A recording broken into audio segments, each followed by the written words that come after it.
In the first book, I have wandered so much from my own adventures to tell of the experiences of my brother that all through the last 2 chapters I and the curate have been lurking in the empty house at Halliford, whither we fled to escape the black smoke. There I will resume. We stopped there all Sunday night and all the next day, the day of the panic, in a little island of daylight, cut off by the black smoke from the rest of the world. We could do nothing but wait in aching inactivity during those 2 weary days. My mind was occupied by anxiety for my wife. I figured her at Leatherhead, terrified, in danger, mourning me already as a dead man. I paced the rooms and cried aloud when I thought of how I was cut off from her, of all that might happen to her in my absence. My cousin, I knew, was brave enough for any emergency, but he was not the sort of man to realize danger quickly, to rise promptly. What was needed now was not bravery, but circumspection. My only consolation was to believe that the Martians were moving Londonward and away from her. Such vague anxieties keep the mind sensitive and painful. I grew very weary and irritable with the curate's perpetual ejaculations. I tired of the sight of his selfish despair. After some ineffectual remonstrance, I kept away from him, staying in a room, evidently a children's schoolroom, containing globes, forms, and copybooks. When he followed me thither, I went to a box room at the top of the house, and in order to be alone with my aching miseries, locked myself in. We were hopelessly hemmed in by the black smoke all that day and the morning of the next. There were signs of people in the next house on Sunday evening, a face at a window, and moving lights, and later the slamming of a door. But I do not know who these people were, nor what became of them. We saw nothing of them next day. The black smoke drifted slowly riverward all through Monday morning, creeping nearer and nearer to us, driving at last along the roadway outside the house that hid us. A Martian came across the fields about midday, laying the stuff with a jet of superheated steam that hissed against the walls, smashed all the windows it touched, and scalded the curate's hand as he fled out of the front room. When at last we crept across the sodden rooms and looked out again, the country northward was as though a black snowstorm had passed over it. Looking towards the river, we were astonished to see an unaccountable redness mingling with the black of the scorched meadows. For a time we did not see how this change affected our position, save that we were relieved of our fear of the black smoke. But later I perceived that we were no longer hemmed in, that now we might get away. So soon as I realized that the way of escape was open, my dream of action returned. But the curate was lethargic, unreasonable. "We are safe here," he repeated. "Safe here." I resolved to leave him. Would that I had. Wiser now for the artilleryman's teaching, I sought out food and drink. I had found oil and rags for my burns, and I also took a hat and a flannel shirt that I found in one of the bedrooms. When it was clear to him that I meant to go alone, had reconciled myself to going alone, he suddenly roused himself to come. And all being quiet throughout the afternoon, we started about 5 o'clock, as I should judge, along the blackened road to Sunbury. In Sunbury, and at intervals along the road, were dead bodies lying in contorted attitudes, horses as well as men, overturned carts and luggage, all covered thickly with black dust. That pall of cindery powder made me think of what I had read of the destruction of Pompeii. We got to Hampton Court without misadventure, our minds full of strange and unfamiliar appearances, and at Hampton Court our eyes were relieved to find a patch of green that had escaped the suffocating drift. We went through Bushy Park, with its deer going to and fro under the chestnuts, and some men and women hurrying in the distance towards Hampton, and so we came to Twickenham. These were the first people we saw. Away across the road, the woods beyond Ham and Petersham were still afire. Twickenham was uninjured by either heat ray or black smoke, and there were more people about here, though none could give us news. For the most part, they were like ourselves, taking advantage of a lull to shift their quarters. I have an impression that many of the houses here were still occupied by scared inhabitants, too frightened even for flight. Here, too, the evidence of a hasty rout was abundant along the road. I remember most vividly 3 smashed bicycles in a heap pounded into the road by the wheels of subsequent carts. We crossed Richmond Bridge about 8:30. We hurried across the exposed bridge, of course, but I noticed floating down the stream a number of red masses, some many feet across. I did not know what these were. There was no time for scrutiny, and I put a more horrible interpretation on them than they deserved. Here again on the Surrey side were black dust that had once been smoke and dead bodies, a heap near the approach to the station. But we had no glimpse of the Martians until we were some way towards Barnes. We saw in the blackened distance a group of 3 people running down a side street towards the river, but otherwise it seemed deserted. Up the hill, Richmond town was burning briskly. Outside the town of Richmond, there was no trace of the black smoke. Then suddenly, as we approached Kew, came a number of people running, and the upper works of a Martian fighting machine loomed in sight over the housetops, not 100 yards away from us. We stood aghast at our danger, and had the Martian looked down, we must immediately have perished. We were so terrified that we dared not go on, but turned aside and hid in a shed in a garden. There the curate crouched, weeping silently, and refusing to stir again. But my fixed idea of reaching Leatherhead would not let me rest, and in the twilight I ventured out again. I went through a shrubbery, and along a passage beside a big house standing in its own grounds, and so emerged upon the road towards Kew. The curate I left in the shed, but he came hurrying after me. That second start was the most foolhardy thing I ever did, for it was manifest the Martians were about us. No sooner had the curate overtaken me than we saw either the fighting machine we had seen before or another, far away across the meadows in the direction of Kew Lodge. 4 or 5 little black figures hurried before it across the green-gray of the field, and in a moment it was evident this Martian pursued them. In 3 strides he was among them, and they ran radiating from his feet in all directions. He used no heat ray to destroy them, but picked them up one by one. Apparently, he tossed them into the great metallic carrier which projected behind him, much as a workman's basket hangs over his shoulder. It was the first time I realized that the Martians might have any other purpose than destruction with defeated humanity. We stood for a moment petrified, then turned and fled through a gate behind us into a walled garden, fell into rather than found a fortunate ditch, and lay there, scarce daring to whisper to each other until the stars were out. I suppose it was nearly 11 o'clock before we gathered courage to start again, no longer venturing into the road, but sneaking along hedgerows and through plantations, and watching keenly through the darkness, he on the right and I on the left, for the Martians who seemed to be all about us. In one place, we blundered upon a scorched and blackened area, now cooling and ashen, and a number of scattered dead bodies of men, burned horribly about the heads and trunks, but with their legs and boots mostly intact, and of dead horses, 50 feet perhaps, behind a line of 4 ripped guns and smashed gun carriages. Sheen, it seemed, had escaped destruction, but the place was silent and deserted. Here we happened on no dead, though the night was too dark for us to see into the side roads of the place.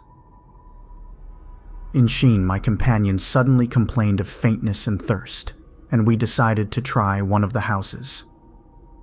The first house we entered after a little difficulty with the window was a small, semi-detached villa, and I found nothing eatable left in the place but some moldy cheese. There was, however, water to drink, and I took a hatchet, which promised to be useful in our next housebreaking. We then crossed to a place where the road turns towards Mortlake. Here there stood a white house within a walled garden, and in the pantry of this domicile we found a store of food, 2 loaves of bread in a pan, an uncooked steak, and the half of a ham. I give this catalog so precisely because as it happened we were destined to subsist upon this store for the next fortnight. Bottled beer stood under a shelf, and there were 2 bags of haricot beans and some limp lettuces. This pantry opened into a kind of wash-up kitchen, and in this was firewood. There was also a cupboard, in which we found nearly a dozen of burgundy, tinned soups and salmon, and 2 tins of biscuits. We sat in the adjacent kitchen in the dark, for we dared not strike a light, and ate bread and ham, and drank beer out of the same bottle. The curate, who was still timorous and restless, was now, oddly enough, for pushing on, and I was urging him to keep up his strength by eating when the thing happened. That was to imprison us. "It can't be midnight yet," I said, and then came a blinding glare of vivid green light. Everything in the kitchen leaped out, clearly visible in green and black, and vanished again, and then followed such a concussion as I have never heard before or since. So close on the heels of this as to seem instantaneous, came a thud behind me, a clash of glass, a crash and rattle of falling masonry all about us, and the plaster of the ceiling came down upon us, smashing into a multitude of fragments upon our heads. I was knocked headlong across the floor against the oven handle, and stunned. I was insensible for a long time, the curate told me, and when I came to, we were in darkness again, and he with a face wet, as I found afterwards, with blood from a cut forehead, was dabbing water over me. For some time, I could not recollect what had happened. Then, things came to me slowly. A bruise on my temple asserted itself. "Are you better?" asked the curate in a whisper. At last I answered him. I sat up. "Don't move," he said. "The floor is covered with smashed crockery from the dresser. You can't possibly move without making a noise, and I fancy they are outside." We both sat quite silent, so that we could scarcely hear each other breathing. Everything seemed deadly still, but once something near us, some plaster or broken brickwork, slid down with a rumbling sound. Outside, and very near, was an intermittent, metallic rattle. "That," said the curate, when presently it happened again. "Yes," I said. "But what is it?" "A Martian," said the curate. I listened again. "It was not like the heat ray," I said, and for a time I was inclined to think one of the great fighting machines had stumbled against the house, as I had seen one stumble against the tower of Shepperton Church. Our situation was so strange and incomprehensible that for 3 or 4 hours, until the dawn came, we scarcely moved. And then the light filtered in, not through the window, which remained black, but through a triangular aperture between a beam and a heap of broken bricks in the wall behind us. The interior of the kitchen we now saw grayly for the first time. The window had been burst in by a mass of garden mold, which flowed over the table upon which we had been sitting and lay about our feet. Outside, the soil was banked high against the house. At the top of the window frame we could see an uprooted drain pipe. The floor was littered with smashed hardware. The end of the kitchen towards the house was broken into, and since the daylight shone in there, it was evident the greater part of the house had collapsed. Contrasting vividly with this ruin was the neat dresser, stained in the fashion, pale green, and with a number of copper and tin vessels below it. The wallpaper imitating blue and white tiles, and a couple of colored supplements fluttering from the walls above the kitchen range. As the dawn grew clearer, we saw through the gap in the wall the body of a Martian, standing sentinel, I suppose, over the still glowing cylinder. At the sight of that, We crawled as circumspectly as possible out of the twilight of the kitchen into the darkness of the scullery. Abruptly, the right interpretation dawned upon my mind. "The 5th cylinder," I whispered. "The 5th shot from Mars has struck this house and buried us under the ruins."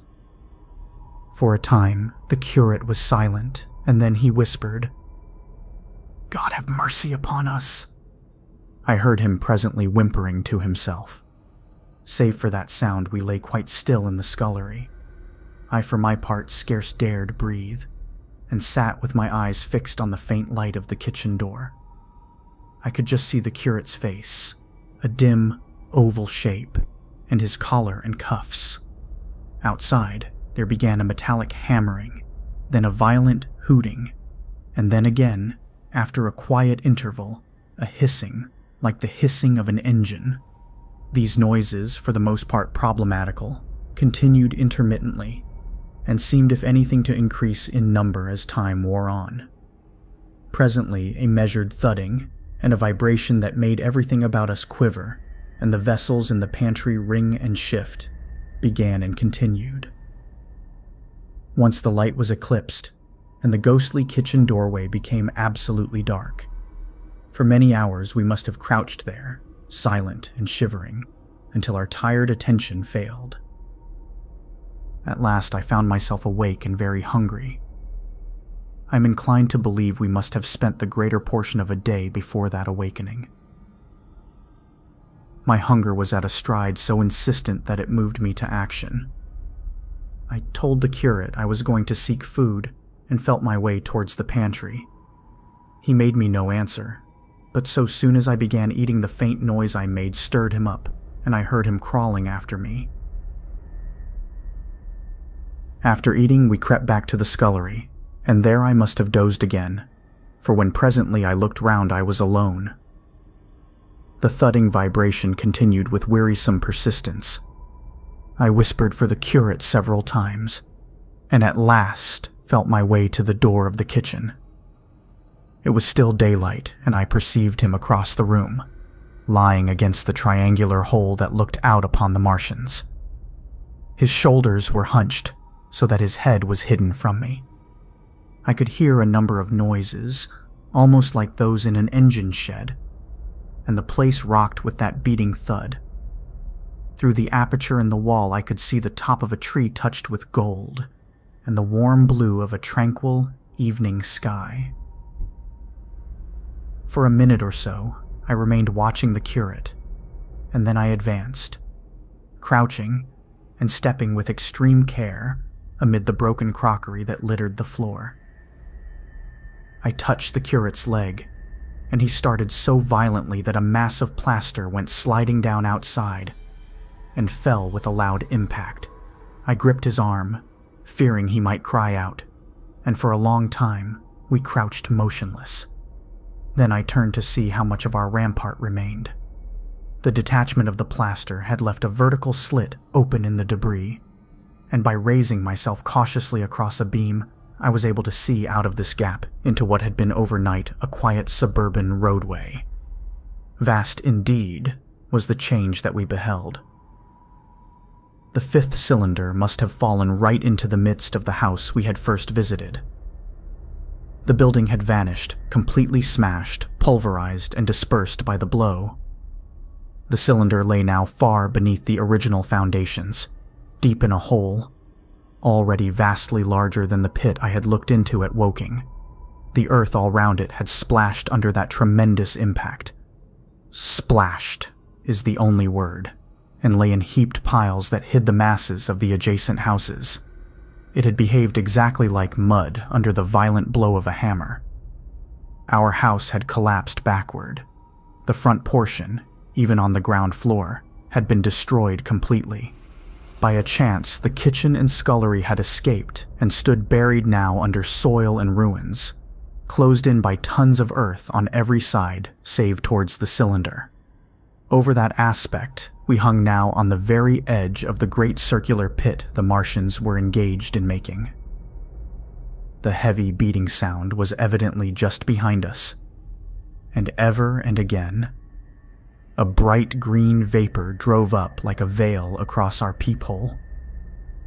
The cylinder was already opened in the center of the pit, and on the farther edge of the pit, amid the smashed and gravel-heaped shrubbery, one of the great fighting machines, deserted by its occupant, stood stiff and tall against the evening sky. At first, I scarcely noticed the pit and the cylinder, although it has been convenient to describe them first, on account of the extraordinary glittering mechanism I saw busy in the excavation, and on account of the strange creatures that were crawling slowly and painfully across the heaped mold near it. The mechanism it certainly was that held my attention first. It was one of those complicated fabrics that have since been called handling machines, and the study of which has already given such an enormous impetus to terrestrial invention. As it dawned upon me first, it presented a sort of metallic spider with 5 jointed agile legs, and with an extraordinary number of jointed levers, bars, and reaching and clutching tentacles about its body. Most of its arms were retracted, but with 3 long tentacles, it was fishing out a number of rods, plates, and bars, which lined the covering and apparently strengthened the walls of the cylinder. These, as it extracted them, were lifted out and deposited upon a level surface of earth behind it. Its motion was so swift, complex, and perfect that at first I did not see it as a machine, in spite of its metallic glitter. The fighting machines were coordinated and animated to an extraordinary pitch, but nothing to compare with this. People who have never seen these structures, and have only the ill-imagined efforts of artists, or the imperfect descriptions of such eyewitnesses as myself to go upon, scarcely realize that living quality. I recall particularly the illustration of one of the first pamphlets to give a consecutive account of the war. The artist had evidently made a hasty study of one of the fighting machines, and there his knowledge ended. He presented them as tilted, stiff tripods without either flexibility or subtlety, and with an altogether misleading monotony of effect. The pamphlet containing these renderings had a considerable vogue, and I mention them here simply to warn the reader against the impression they may have created. They were no more like the Martians I saw in action than a Dutch doll is like a human being. To my mind, the pamphlet would have been much better without them. At first, I say, the handling machine did not impress me as a machine, but as a crab-like creature with a glittering integument, the controlling Martian whose delicate tentacles actuated its movements, seeming to be simply the equivalent of the crab's cerebral portion. But then I perceived the resemblance of its gray-brown, shiny, leathery integument to that of the other sprawling bodies beyond, and the true nature of this dexterous workman dawned upon me.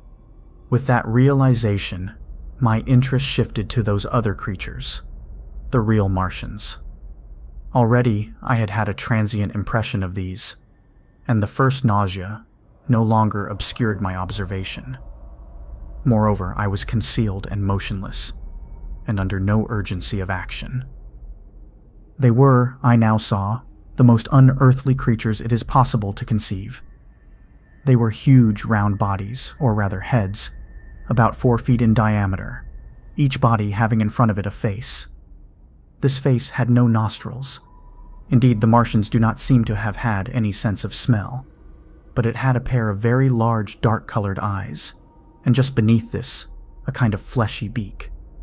In the back of this head or body, I scarcely know how to speak of it, was the single tight tympanic surface, since known to be anatomically an ear, though it must have been almost useless in our dense air. In a group round the mouth were 16 slender, almost whip-like tentacles, arranged in 2 bunches of 8 each. These bunches have since been named rather aptly by that distinguished anatomist Professor Howe's, the hands. Even as I saw these Martians for the first time, they seemed to be endeavoring to raise themselves on these hands. But of course, with the increased weight of terrestrial conditions, this was impossible. There is reason to suppose that on Mars, they may have progressed upon them with some facility. The internal anatomy, I may remark here, as dissection has since shown, was almost equally simple.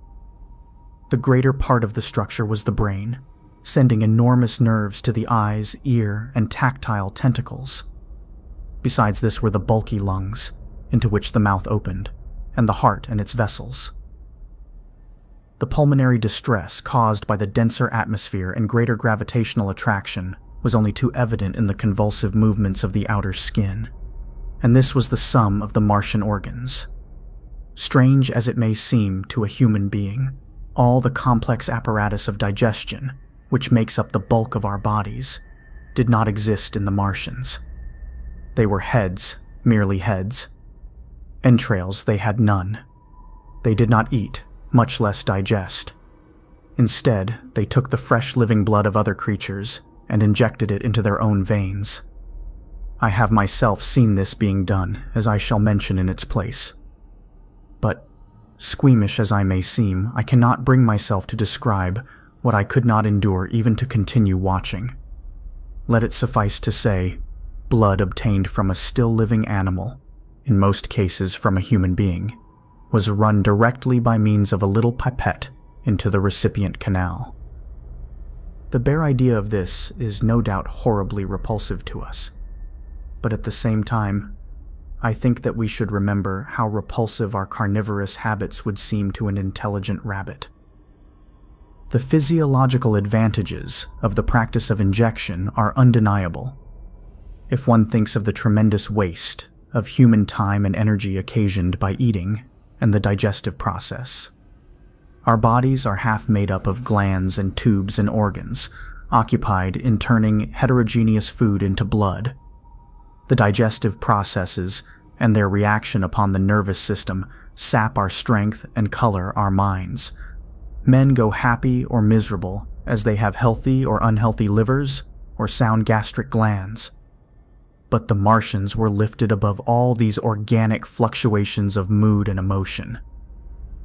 Their undeniable preference for men as their source of nourishment is partly explained by the nature of the remains of the victims they had brought with them as provisions from Mars. These creatures, to judge from the shriveled remains that have fallen into human hands, were bipeds with flimsy, siliceous skeletons, almost like those of the siliceous sponges, and feeble musculature, standing about 6 feet high and having round, erect heads and large eyes in flinty sockets. 2 or 3 of these seem to have been brought in each cylinder, and all were killed before Earth was reached. It was just as well for them, for the mere attempt to stand upright upon our planet would have broken every bone in their bodies.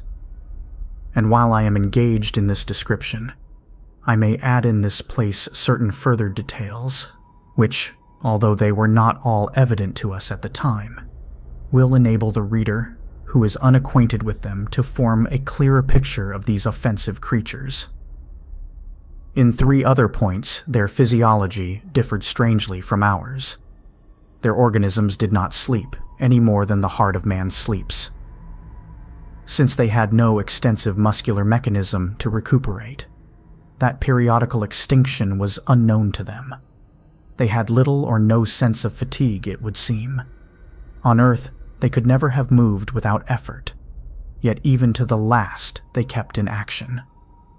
In 24 hours they did 24 hours of work, as even on Earth is perhaps the case with the ants. In the next place, wonderful as it seems in a sexual world, the Martians were absolutely without sex, and therefore without any of the tumultuous emotions that arise from that difference among men. A young Martian, there can now be no dispute, was really born upon Earth during the war, and it was found attached to its parent, partially budded off, just as young lily bulbs bud off, or like the young animals in the freshwater polyp. In man, in all the higher terrestrial animals, such a method of increase has disappeared. But even on this Earth, it was certainly the primitive method. Among the lower animals, up even to those first cousins of the vertebrated animals, the tunicates, The two processes occur side by side, but finally the sexual method superseded its competitor altogether. On Mars, however, just the reverse has apparently been the case.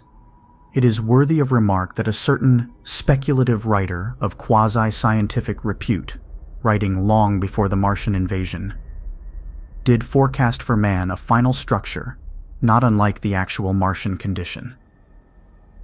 His prophecy, I remember, appeared in November or December 1893 in a long-defunct publication, the Pall Mall Budget, and I recall a caricature of it in a pre-Martian periodical called Punch.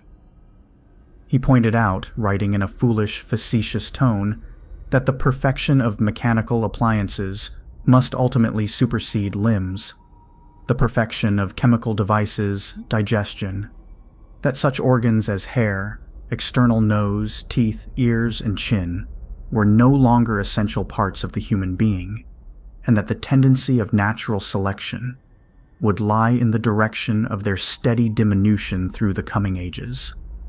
The brain alone remained a cardinal necessity. Only one other part of the body had a strong case for survival, and that was the hand, teacher and agent of the brain. While the rest of the body dwindled, the hands would grow larger. There is many a true word written in jest.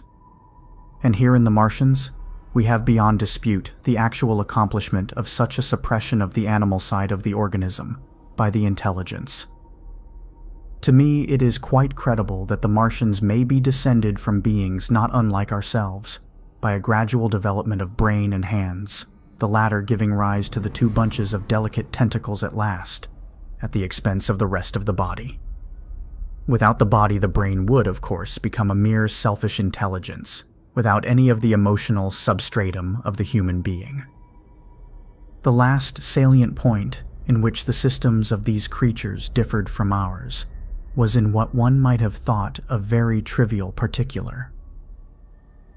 Microorganisms, which cause so much disease and pain on Earth, have either never appeared upon Mars, or Martian sanitary science eliminated them ages ago. 100 diseases, all the fevers and contagions of human life, consumption, cancers, tumors, and such morbidities never enter the scheme of their life. And speaking of the differences between the life on Mars and terrestrial life, I may allude here to the curious suggestions of the red weed. Apparently the vegetable kingdom in Mars, instead of having green for a dominant color, is of a vivid blood-red tint. At any rate, the seeds which the Martians, intentionally or accidentally, brought with them gave rise in all cases to red-colored growths. Only that known popularly as the red weed, however, gained any footing in competition with terrestrial forms. The red creeper was quite a transitory growth, and few people have seen it growing. For a time, however, the red weed grew with astonishing vigor and luxuriance. It spread up the sides of the pit by the 3rd or 4th day of our imprisonment, and its cactus-like branches formed a carmine fringe to the edges of our triangular window. And afterwards I found it broadcast throughout the country, and especially wherever there was a stream of water.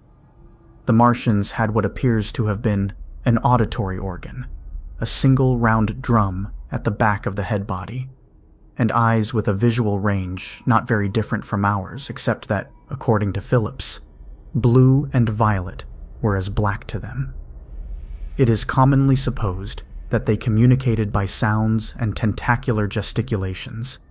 This is asserted, for instance, in the able but hastily compiled pamphlet, written evidently by someone not an eyewitness of Martian actions, to which I have already alluded, and which, so far, has been the chief source of information concerning them. Now no surviving human being saw so much of the Martians in action as I did.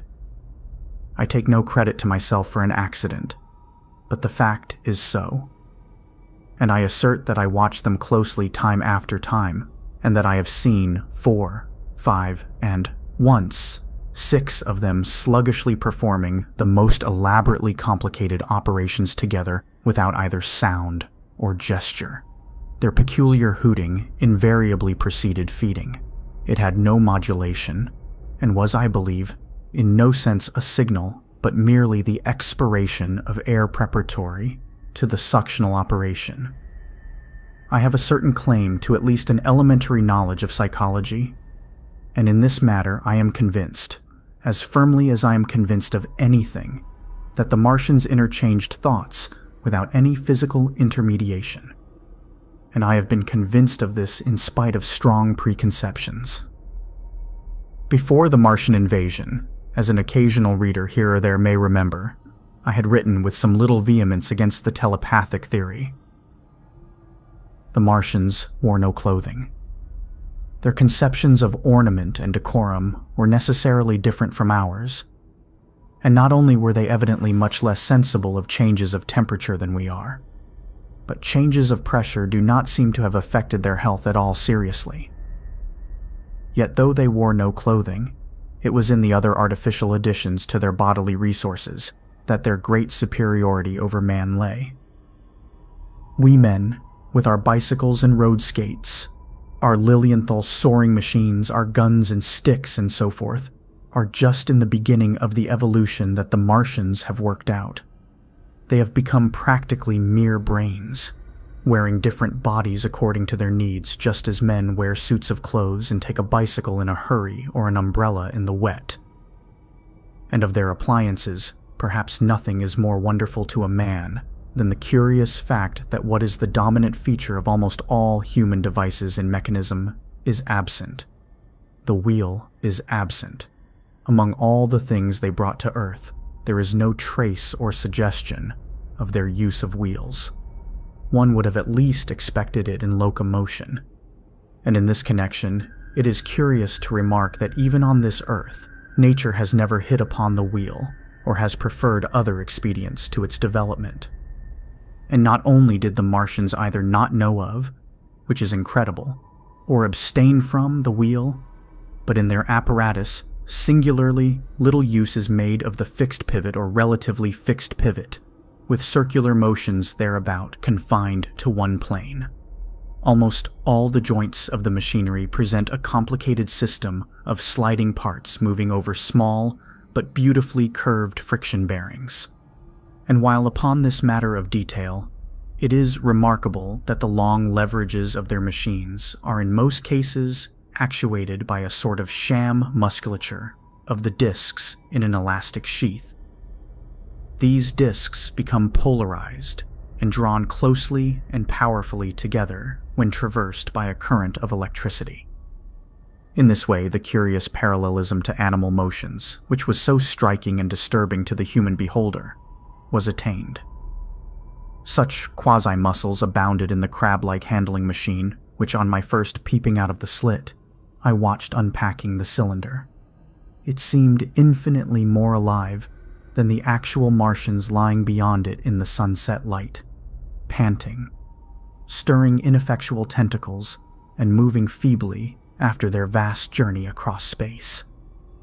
While I was still watching their sluggish motions in the sunlight, and noting each strange detail of their form, the curate reminded me of his presence by pulling violently at my arm. I turned to a scowling face and silent, eloquent lips. He wanted the slit, which permitted only one of us to peep through, and so I had to forgo watching them for a time while he enjoyed that privilege. When I looked again, the busy handling machine had already put together several of the pieces of apparatus it had taken out of the cylinder into a shape having an unmistakable likeness to its own. And down on the left, a busy little digging mechanism had come into view, emitting jets of green vapor and working its way round the pit, excavating and embanking in a methodical and discriminating manner. This it was which had caused the regular beating noise and the rhythmic shocks that had kept our ruinous refuge quivering. It piped and whistled as it worked. So far as I could see, the thing was without a directing Martian at all. The arrival of a second fighting machine drove us from our peephole into the scullery, for we feared that from his elevation, the Martian might see down upon us behind our barrier.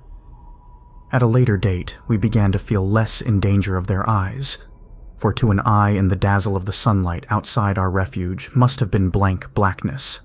But at first, the slightest suggestion of approach drove us into the scullery, in heart-throbbing retreat. Yet terrible as was the danger we incurred, the attraction of peeping was for both of us irresistible. And I recall now with a sort of wonder that, in spite of the infinite danger in which we were between starvation and a still more terrible death, we could yet struggle bitterly for that horrible privilege of sight. We would race across the kitchen in a grotesque way between eagerness and the dread of making a noise, and strike each other, and thrust and kick within a few inches of exposure. The fact is that we had absolutely incompatible dispositions and habits of thought and action, and our danger and isolation only accentuated the incompatibility. At Halliford, I had already come to hate the curate's trick of helpless exclamation, his stupid rigidity of mind. His endless muttering monologue vitiated every effort I made to think out a line of action, and drove me at times, thus pent up and intensified, almost to the verge of craziness. He was as lacking in restraint as a silly woman. He would weep for hours together, and I verily believe that to the very end, this spoiled child of life thought his weak tears in some way efficacious, and I would sit in the darkness unable to keep my mind off him by reason of his importunities. He ate more than I did, and it was in vain I pointed out that our only chance of life was to stop in the house until the Martians had done with their pit, that in that long patience a time might presently come when we should need food. He ate and drank impulsively in heavy meals at long intervals. He slept little. As the days wore on, his utter carelessness of any consideration so intensified our distress and danger that I had, much as I loathed doing it, to resort to threats and at last to blows. That brought him to reason for a time. But he was one of those weak creatures, void of pride, timorous, anemic, hateful souls, full of shifty cunning, who face neither God nor man, who face not even themselves. It is disagreeable for me to recall and write these things, but I set them down that my story may lack nothing. Those who have escaped the dark and terrible aspects of life will find my brutality, my flash of rage in our final tragedy, easy enough to blame. For they know what is wrong as well as any, but not what is possible to tortured men. But those who have been under the shadow, who have gone down at last to elemental things, will have a wider charity. And while within, we fought out our dark, dim contest of whispers, snatched food and drink, and gripping hands and blows, without in the pitiless sunlight of that terrible June, was the strange wonder, the unfamiliar routine of the Martians in the pit. Let me return to those first new experiences of mine. After a long time, I ventured back to the peephole, to find that the newcomers had been reinforced by the occupants of no fewer than 3 of the fighting machines. These last had brought with them certain fresh appliances that stood in an orderly manner about the cylinder. The second handling machine was now completed, and was busied in serving one of the novel contrivances the big machine had brought.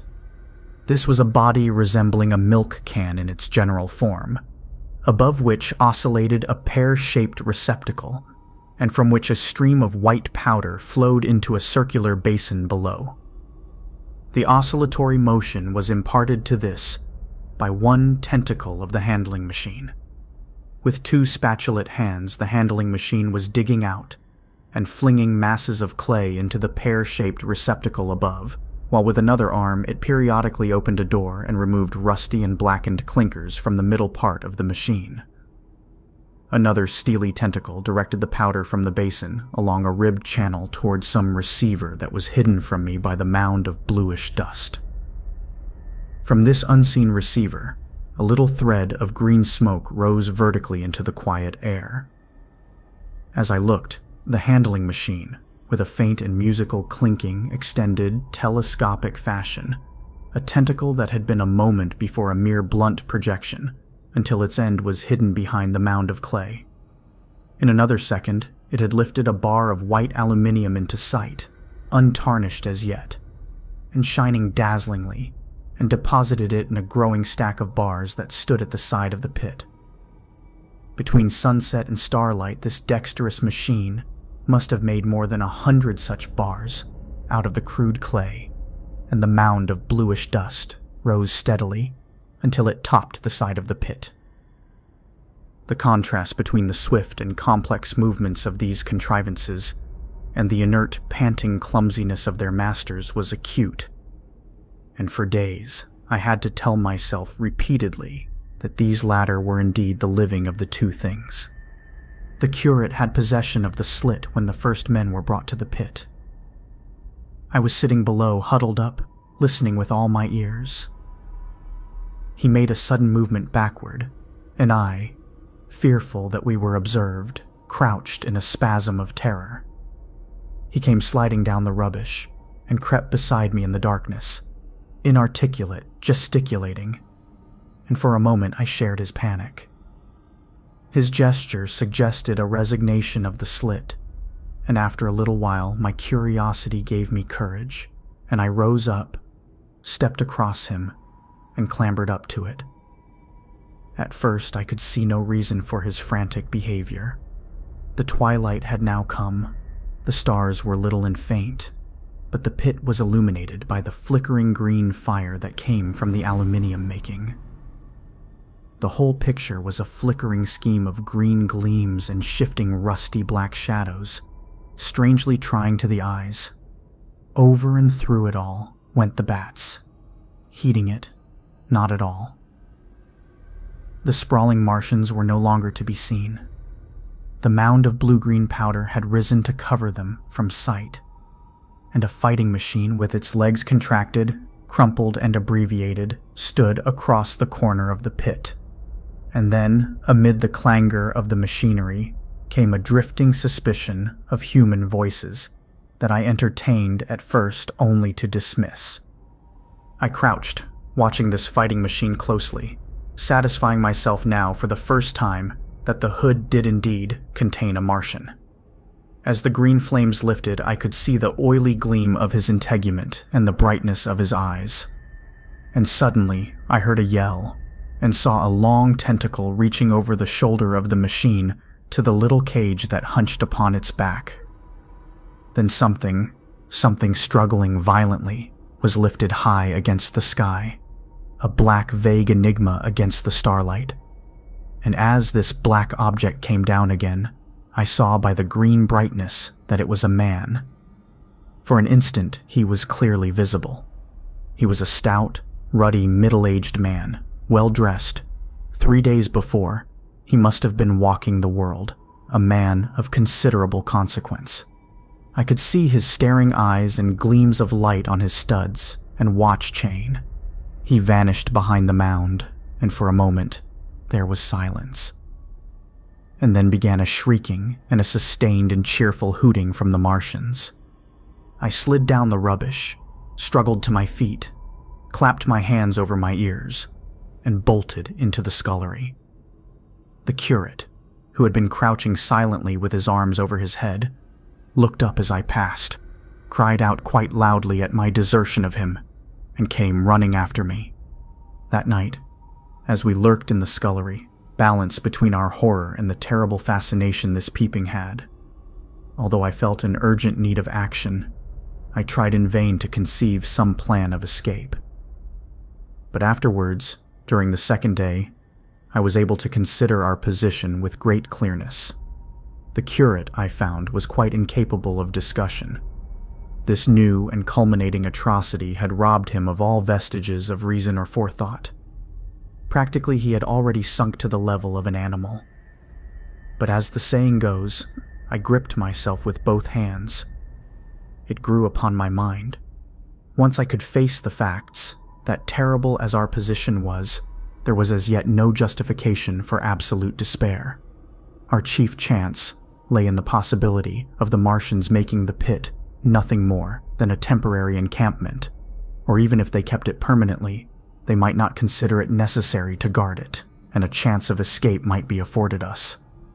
I also weighed very carefully the possibility of our digging a way out in a direction away from the pit, but the chances of our emerging within sight of some Sentinel fighting machine seemed at first too great, and I should have had to do all the digging myself. The curate would certainly have failed me. It was on the third day, if my memory serves me right, that I saw the lad killed. It was the only occasion on which I actually saw the Martians feed. After that experience, I avoided the hole in the wall for the better part of a day. I went into the scullery, removed the door, and spent some hours digging with my hatchet as silently as possible. But when I had made a hole about a couple of feet deep, the loose earth collapsed noisily, and I did not dare continue. I lost heart, and lay down on the scullery floor for a long time, having no spirit even to move. And after that, I abandoned altogether the idea of escaping by excavation. It says much for the impression the Martians had made upon me that at first I entertained little or no hope of our escape being brought about by their overthrow through any human effort. But on the fourth or fifth night, I heard a sound like heavy guns. It was very late in the night and the moon was shining brightly. The Martians had taken away the excavating machine, and save for a fighting machine that stood in the remoter bank of the pit and a handling machine that was buried out of my sight in a corner of the pit immediately beneath my peephole, the place was deserted by them. Except for the pale glow from the handling machine and the bars and patches of white moonlight, the pit was in darkness, and except for the clinking of the handling machine, quite still. That night was a beautiful serenity. Save for one planet, the moon seemed to have the sky to herself. I heard a dog howling, and that familiar sound it was that made me listen. Then I heard quite distinctly a booming exactly like the sound of great guns. 6 distinct reports I counted, and after a long interval, 6 again, and that was all. It was on the 6th day of our imprisonment that I peeped for the last time, and presently found myself alone. Instead of keeping close to me and trying to oust me from the slit, the curate had gone back into the scullery. I was struck by a sudden thought. I went back quickly and quietly into the scullery. In the darkness, I heard the curate drinking. I snatched in the darkness, and my fingers caught a bottle of Burgundy. For a few minutes, there was a tussle. The bottle struck the floor and broke, and I desisted and rose. We stood panting and threatening each other. In the end, I planted myself between him and the food, and told him of my determination to begin a discipline. I divided the food in the pantry into rations to last us 10 days. I would not let him eat any more that day. In the afternoon, he made a feeble effort to get at the food. I had been dozing, but in an instant I was awake. All day and all night we sat face to face, I weary but resolute, and he weeping and complaining of his immediate hunger. It was, I know, a night and a day, but to me it seems now, an interminable length of time.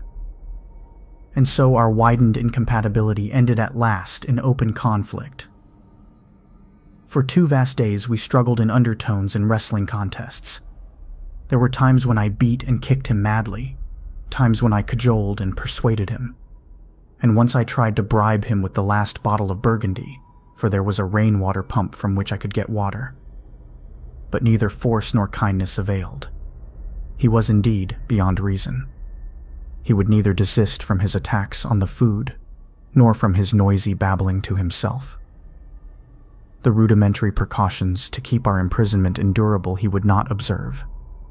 Slowly, I began to realize the complete overthrow of his intelligence, to perceive that my sole companion in this close and sickly darkness was a man insane. From certain vague memories, I am inclined to think my own mind wandered at times. I had strange and hideous dreams whenever I slept.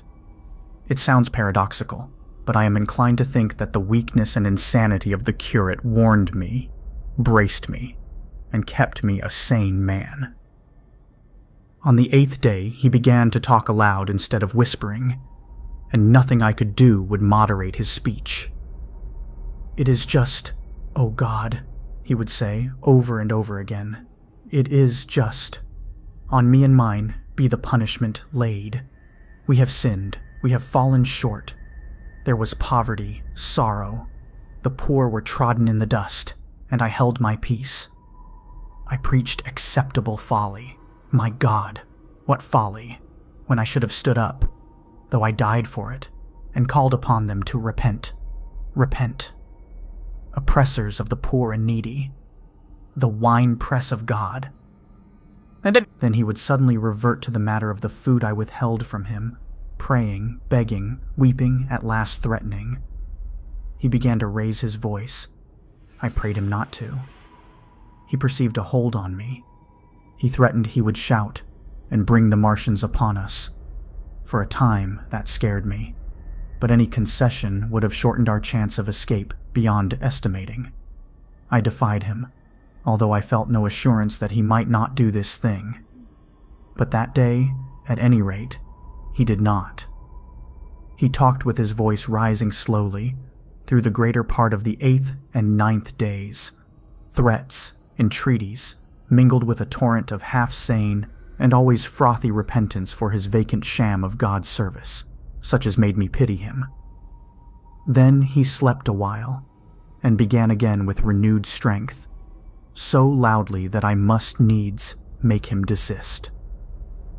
"Be still!" I implored. He rose to his knees, for he had been sitting in the darkness near the copper. "I have been still too long," he said, in a tone that must have reached the pit. "And now I must bear my witness. Woe unto this unfaithful city. Woe, woe, woe, woe, woe, to the inhabitants of the earth by reason of the other voices of the trumpet." "Shut up," I said, rising to my feet, and in a terror lest the Martians should hear us. "For God's sake—" "Nay," shouted the curate at the top of his voice, standing likewise and extending his arms. "Speak! The word of the Lord is upon me!" In 3 strides, he was at the door leading into the kitchen.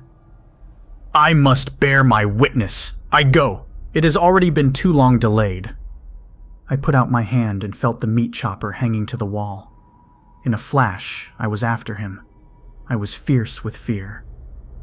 Before he was halfway across the kitchen, I had overtaken him. With one last touch of humanity, I turned the blade back and struck him with the butt. He went headlong forward and lay stretched on the ground. I stumbled over him and stood panting. He lay still. Suddenly, I heard a noise without, the run and smash of slipping plaster, and the triangular aperture in the wall was darkened. I looked up and saw the lower surface of a handling machine coming slowly across the hole. One of its gripping limbs curled amid the debris. Another limb appeared, feeling its way over the fallen beams. I stood petrified, staring. Then I saw through a sort of glass plate near the edge of the body the face, as we may call it, and the large dark eyes of a Martian, peering, and then a long metallic snake of tentacle came feeling slowly through the hole. I turned by an effort, stumbled over the curate, and stopped at the scullery door. The tentacle was now some way, 2 yards or more, in the room, and twisting and turning with queer sudden movements, this way and that. For a while I stood fascinated by that slow, fitful advance. Then, with a faint, hoarse cry, I forced myself across the scullery. I trembled violently. I could scarcely stand upright. I opened the door of the coal cellar and stood there in the darkness, staring at the faintly lit doorway into the kitchen and listening. Had the Martian seen me? What was it doing now? Something was moving to and fro there, very quietly. Every now and then it tapped against the wall or started on its movements with a faint metallic ringing, like the movements of keys on a split ring. Then a heavy body, I knew too well what, was dragged across the floor of the kitchen towards the opening. Irresistibly attracted, I crept to the door and peeped into the kitchen. In the triangle of bright outer sunlight, I saw the Martian, in its Briareus of a handling machine, scrutinizing the curate's head. I thought at once that it would infer my presence from the mark of the blow I had given him. I crept back to the coal cellar, shut the door, and began to cover myself up as much as I could, and as noiselessly as possible in the darkness, among the firewood and coal therein. Every now and then, I paused, rigid, to hear if the Martian had thrust its tentacles through the opening again. Then the faint metallic jingle returned. I traced it slowly feeling over the kitchen. Presently, I heard it nearer, in the scullery as I judged. I thought that its length might be insufficient to reach me. I prayed copiously. It passed, scraping faintly across the cellar door. An age of almost intolerable suspense intervened. Then I heard it fumbling at the latch. It had found the door. The Martians understood doors. It worried at the catch for a minute, perhaps, and then the door opened. In the darkness, I could just see the thing, like an elephant's trunk more than anything else, waving towards me and touching and examining the wall coals, wood, and ceiling. It was like a black worm swaying its blind head to and fro. Once even it touched the heel of my boot. I was on the verge of screaming. I bit my hand. For a time, the tentacle was silent. I could have fancied it had been withdrawn. Presently, with an abrupt click, it gripped something. I thought it had me, and seemed to go out of the cellar again. For a minute, I was not sure. Apparently, it had taken a lump of coal to examine. I seized the opportunity of slightly shifting my position, which had become cramped, and then listened. I whispered passionate prayers for safety. Then I heard the slow, deliberate sound creeping towards me again. Slowly it drew near, scratching against the walls and tapping the furniture. While I was still doubtful, it rapped smartly against the cellar door and closed it. I heard it go into the pantry, and the biscuit tins rattled and a bottle smashed, and then came a heavy bump against the cellar door. Then silence that passed into an infinity of suspense. Had it gone? At last I decided that it had. It came into the scullery no more. But I lay all the 10th day in the close darkness, buried among coals and firewood, not daring even to crawl out for the drink for which I craved. It was the 11th day before I ventured so far from my security. My first act before I went into the pantry was to fasten the door between the kitchen and the scullery. But the pantry was empty. Every scrap of food had gone. Apparently, the Martian had taken it all on the previous day. At that discovery, I despaired for the first time. I took no food, or no drink either, on the 11th or the 12th day.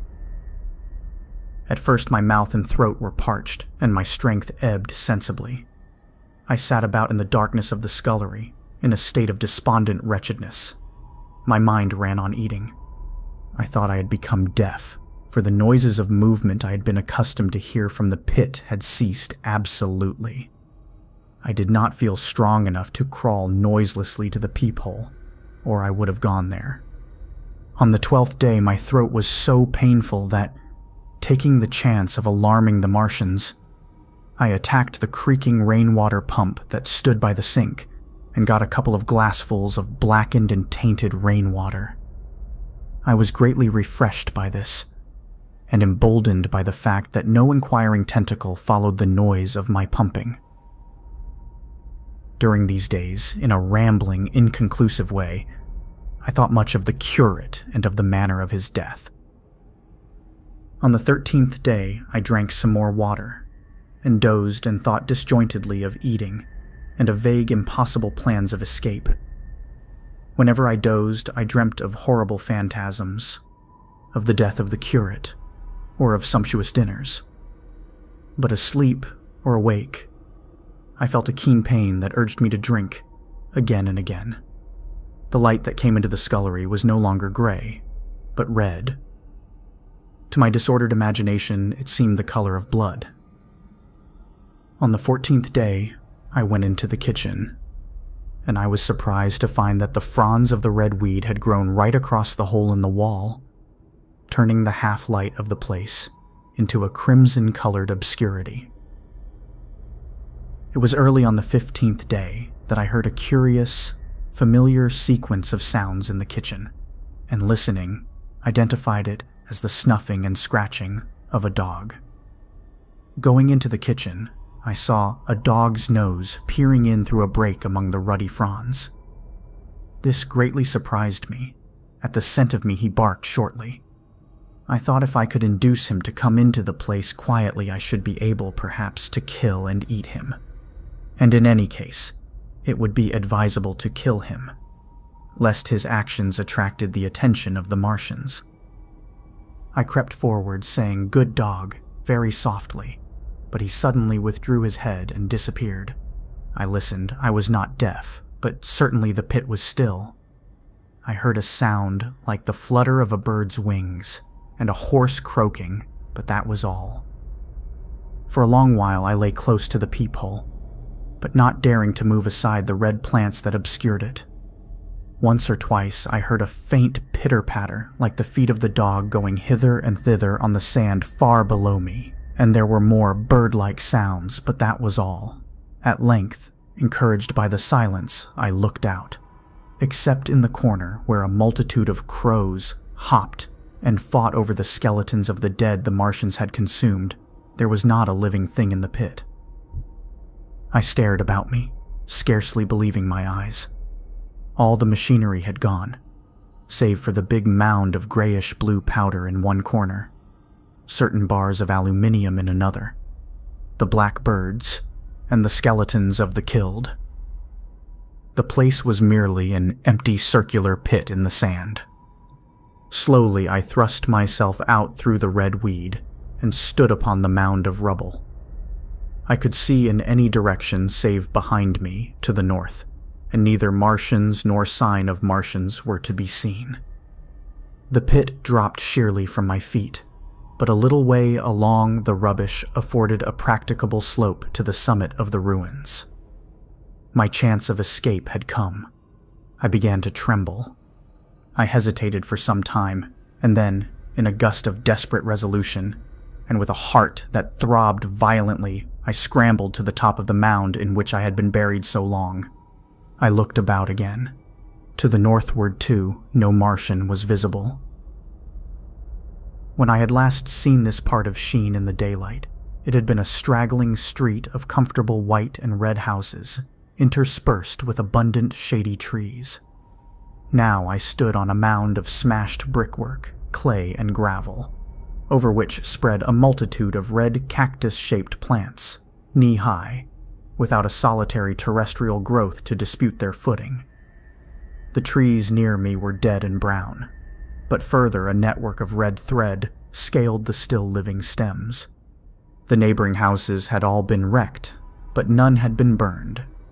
Their walls stood, sometimes to the second story, with smashed windows and shattered doors. The red weed grew tumultuously in their roofless rooms. Below me was the great pit, with the crows struggling for its refuse. A number of other birds hopped about among the ruins. Far away, I saw a gaunt cat slink crouchingly along a wall, but traces of men there were none. The day seemed, by contrast with my recent confinement, dazzlingly bright, the sky a glowing blue. A gentle breeze kept the red weed that covered every scrap of unoccupied ground gently swaying. And oh, the sweetness of the air! For some time I stood tottering on the mound, regardless of my safety. Within that noisome den from which I had emerged, I had thought with a narrow intensity only of our immediate security. I had not realized what had been happening to the world, had not anticipated this startling vision of unfamiliar things. I had expected to see sheen in ruins. I found about me the landscape, weird and lurid, of another planet. For that moment I touched an emotion beyond the common range of men, yet one that the poor brutes we dominate know only too well. I felt as a rabbit might feel returning to his burrow and suddenly confronted by the work of a dozen busy navvies digging the foundations of a house. I felt the first inkling of a thing that presently grew quite clear in my mind, that oppressed me for many days, a sense of dethronement, a persuasion that I was no longer a master, but an animal among the animals under the Martian heel. With us, it would be as with them, to lurk and watch, to run and hide. The fear and empire of man had passed away, but so soon as this strangeness had been realized it passed, and my dominant motive became the hunger of my long and dismal fast.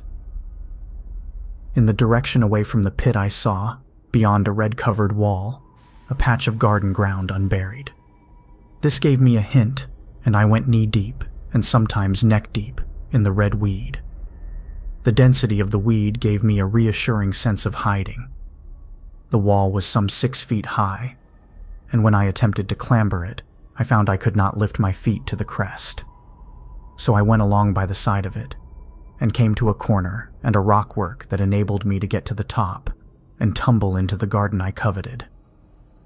Here I found some young onions, a couple of gladiolus bulbs, and a quantity of immature carrots, all of which I secured, and scrambling over a ruined wall, went on my way through scarlet and crimson trees towards Q.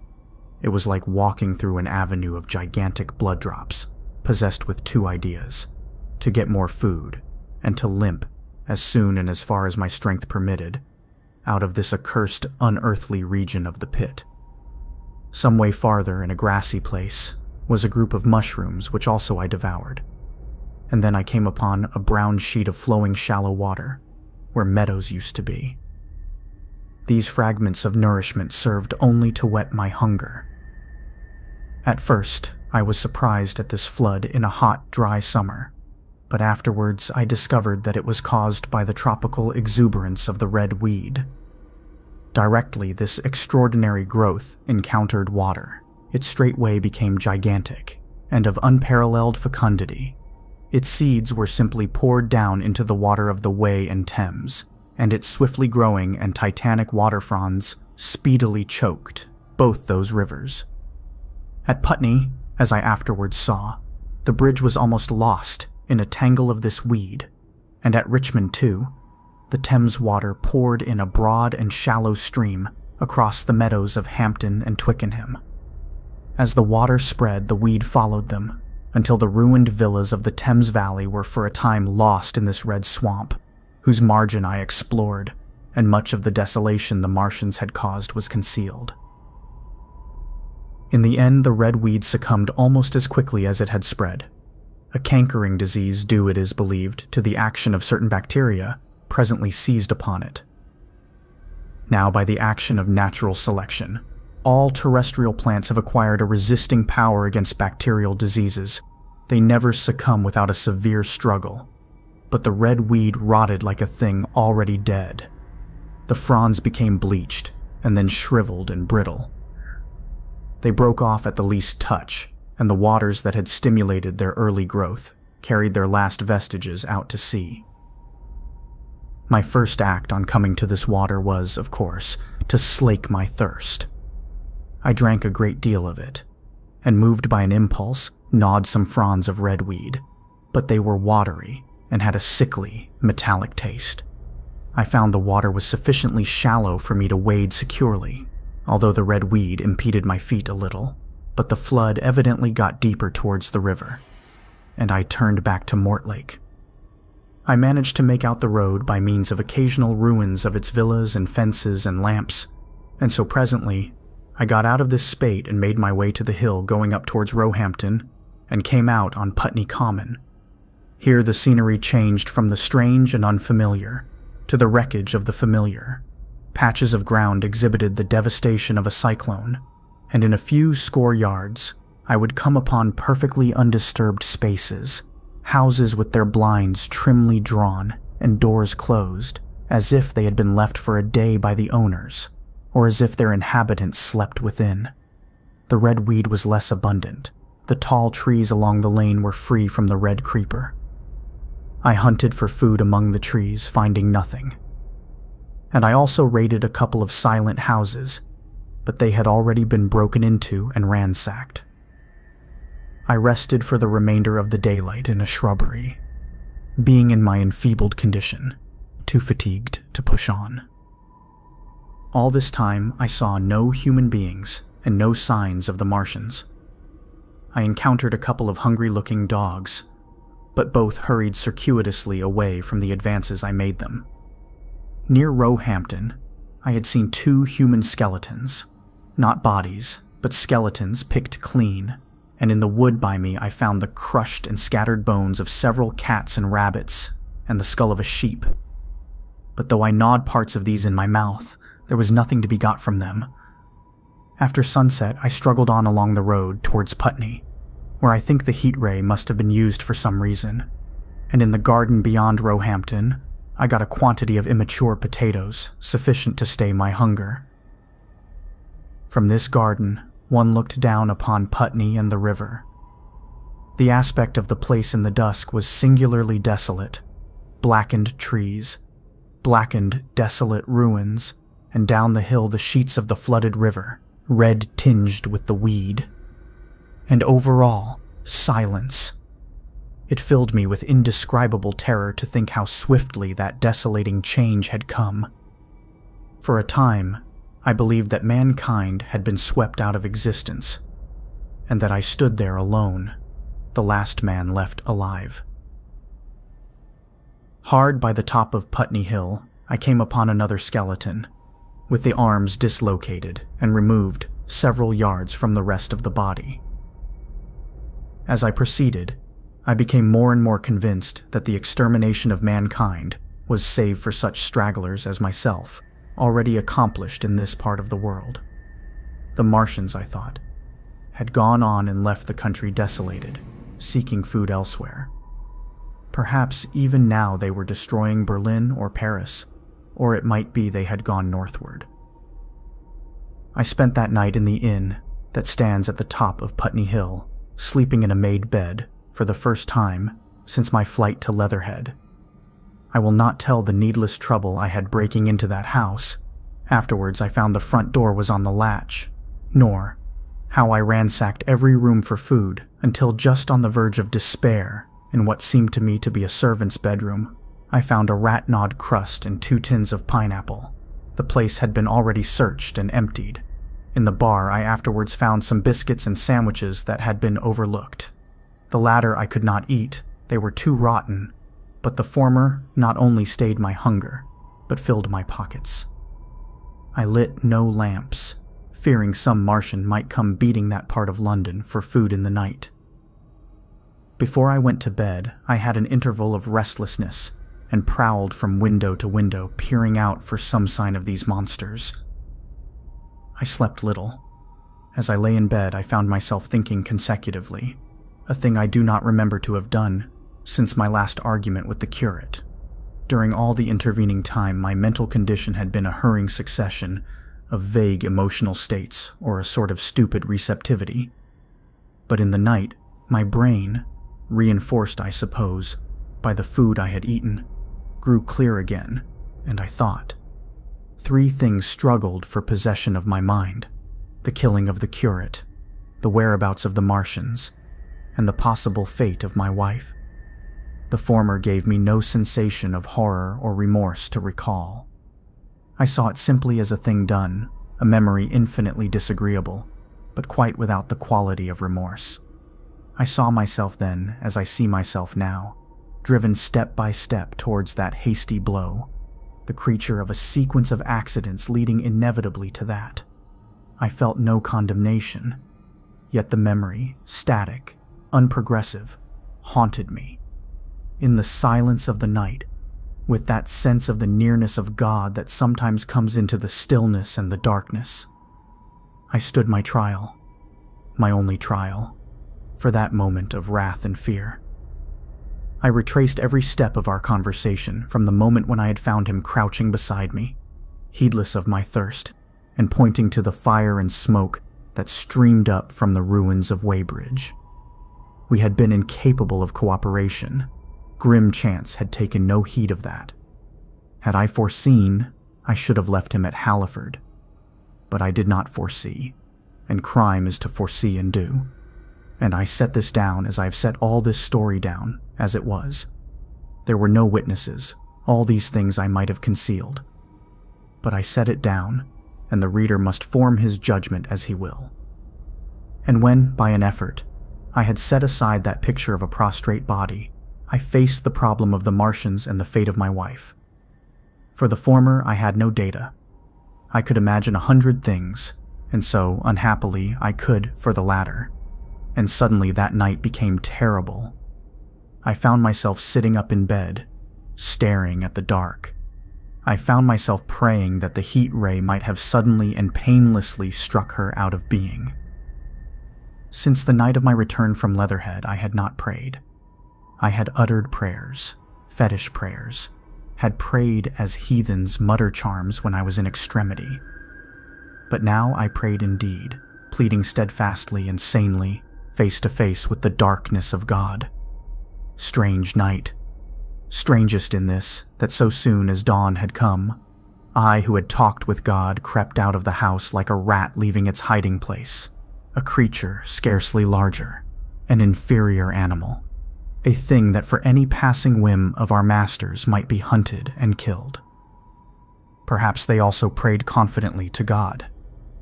Surely, if we have learned nothing else, this war has taught us pity, pity for those witless souls that suffer our dominion. The morning was bright and fine, and the eastern sky glowed pink and was fretted with little golden clouds. In the road that runs from the top of Putney Hill to Wimbledon was a number of poor vestiges of the panic torrent that must have poured Londonward on the Sunday night after the fighting began.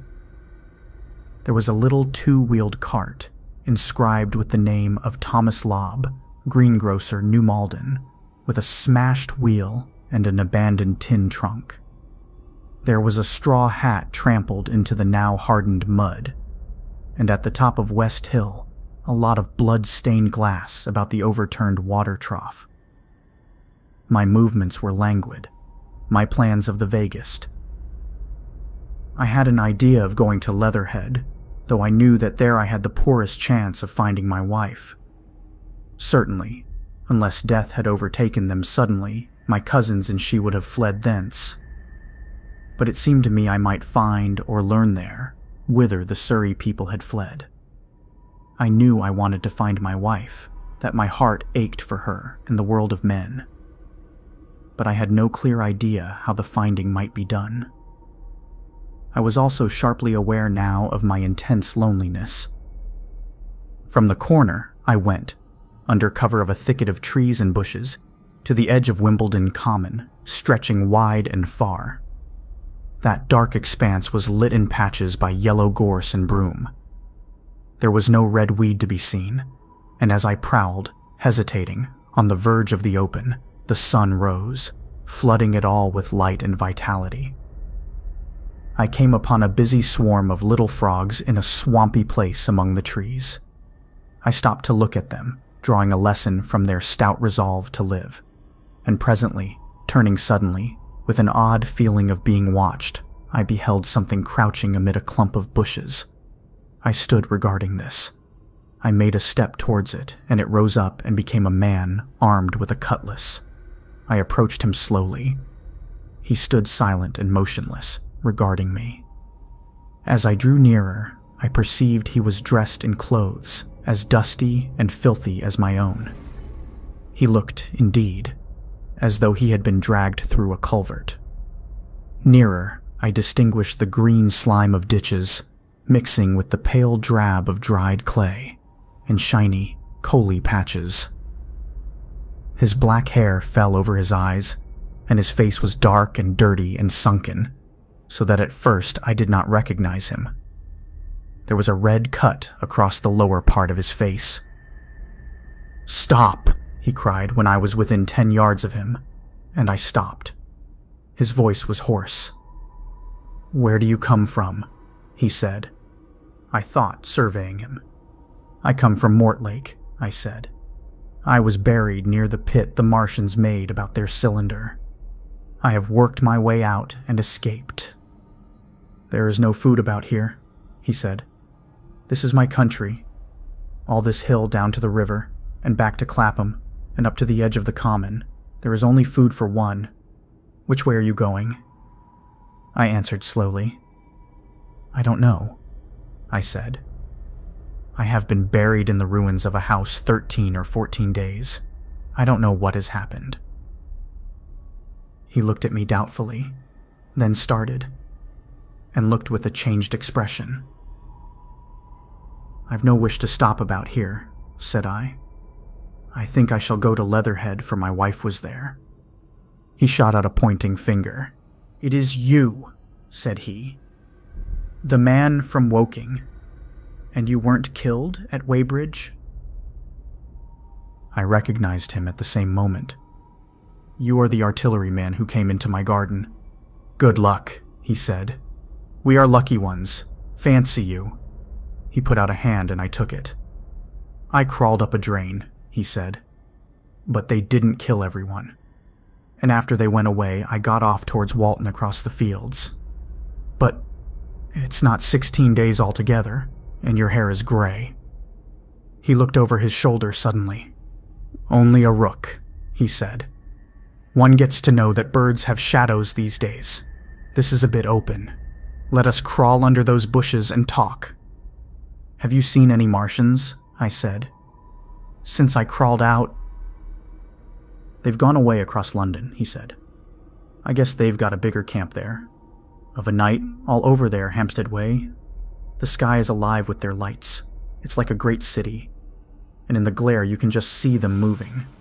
By daylight you can't, but nearer, I haven't seen them." He counted on his fingers. 5 days. Then I saw a couple across Hammersmith Way carrying something big. And the night before last, he stopped and spoke impressively. "It was just a matter of lights, but it was something up in the air. I believe they've built a flying machine and are learning to fly." I stopped, on hands and knees, for we had come to the bushes. "Fly?" "Yes," he said, "fly." I went on into a little bower and sat down. "It is all over with humanity," I said. "If they can do that, they will simply go round the world."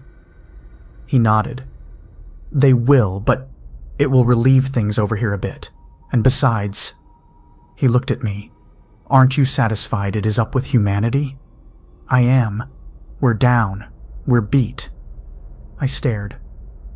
Strange as it may seem, I had not arrived at this fact, a fact perfectly obvious so soon as he spoke. I had still held a vague hope. Rather, I had kept a lifelong habit of mind. He repeated his words, "We're beat." They carried absolute conviction. "It's all over," he said. "They've lost one, just one, and they've made their footing good and crippled the greatest power in the world. They've walked over us. The death of that one at Weybridge was an accident, and these are only pioneers." They kept on coming. "These green stars. I've seen none these 5 or 6 days, but I've no doubt they're falling somewhere every night. Nothing's to be done. We're under. We're beat." I made him no answer. I sat staring before me, trying in vain to devise some countervailing thought. "This isn't a war," said the artilleryman. "It never was a war, any more than there's war between man and ants." Suddenly I recalled the night in the observatory. After the 10th shot they fired no more, at least until the first cylinder came. "How do you know?" said the artilleryman. I explained. He thought. "Something wrong with the gun," he said. "But what if there is? They'll get it right again. And even if there's a delay, how can it alter the end? It's just men and ants. There's the ants builds their cities, live their lives, have wars, revolutions, until the men want them out of the way, and then they go out of the way. That's what we are now, Just ants. Only... Yes, I said. We're eatable ants. We sat looking at each other. And what will they do with us, I said. That's what I've been thinking, he said. That's what I've been thinking. After Weybridge, I went south, thinking. I saw what was up. Most of the people were hard at it, squealing and exciting themselves. But I'm not so fond of squealing. I've been in sight of death once or twice. I'm not an ornamental soldier.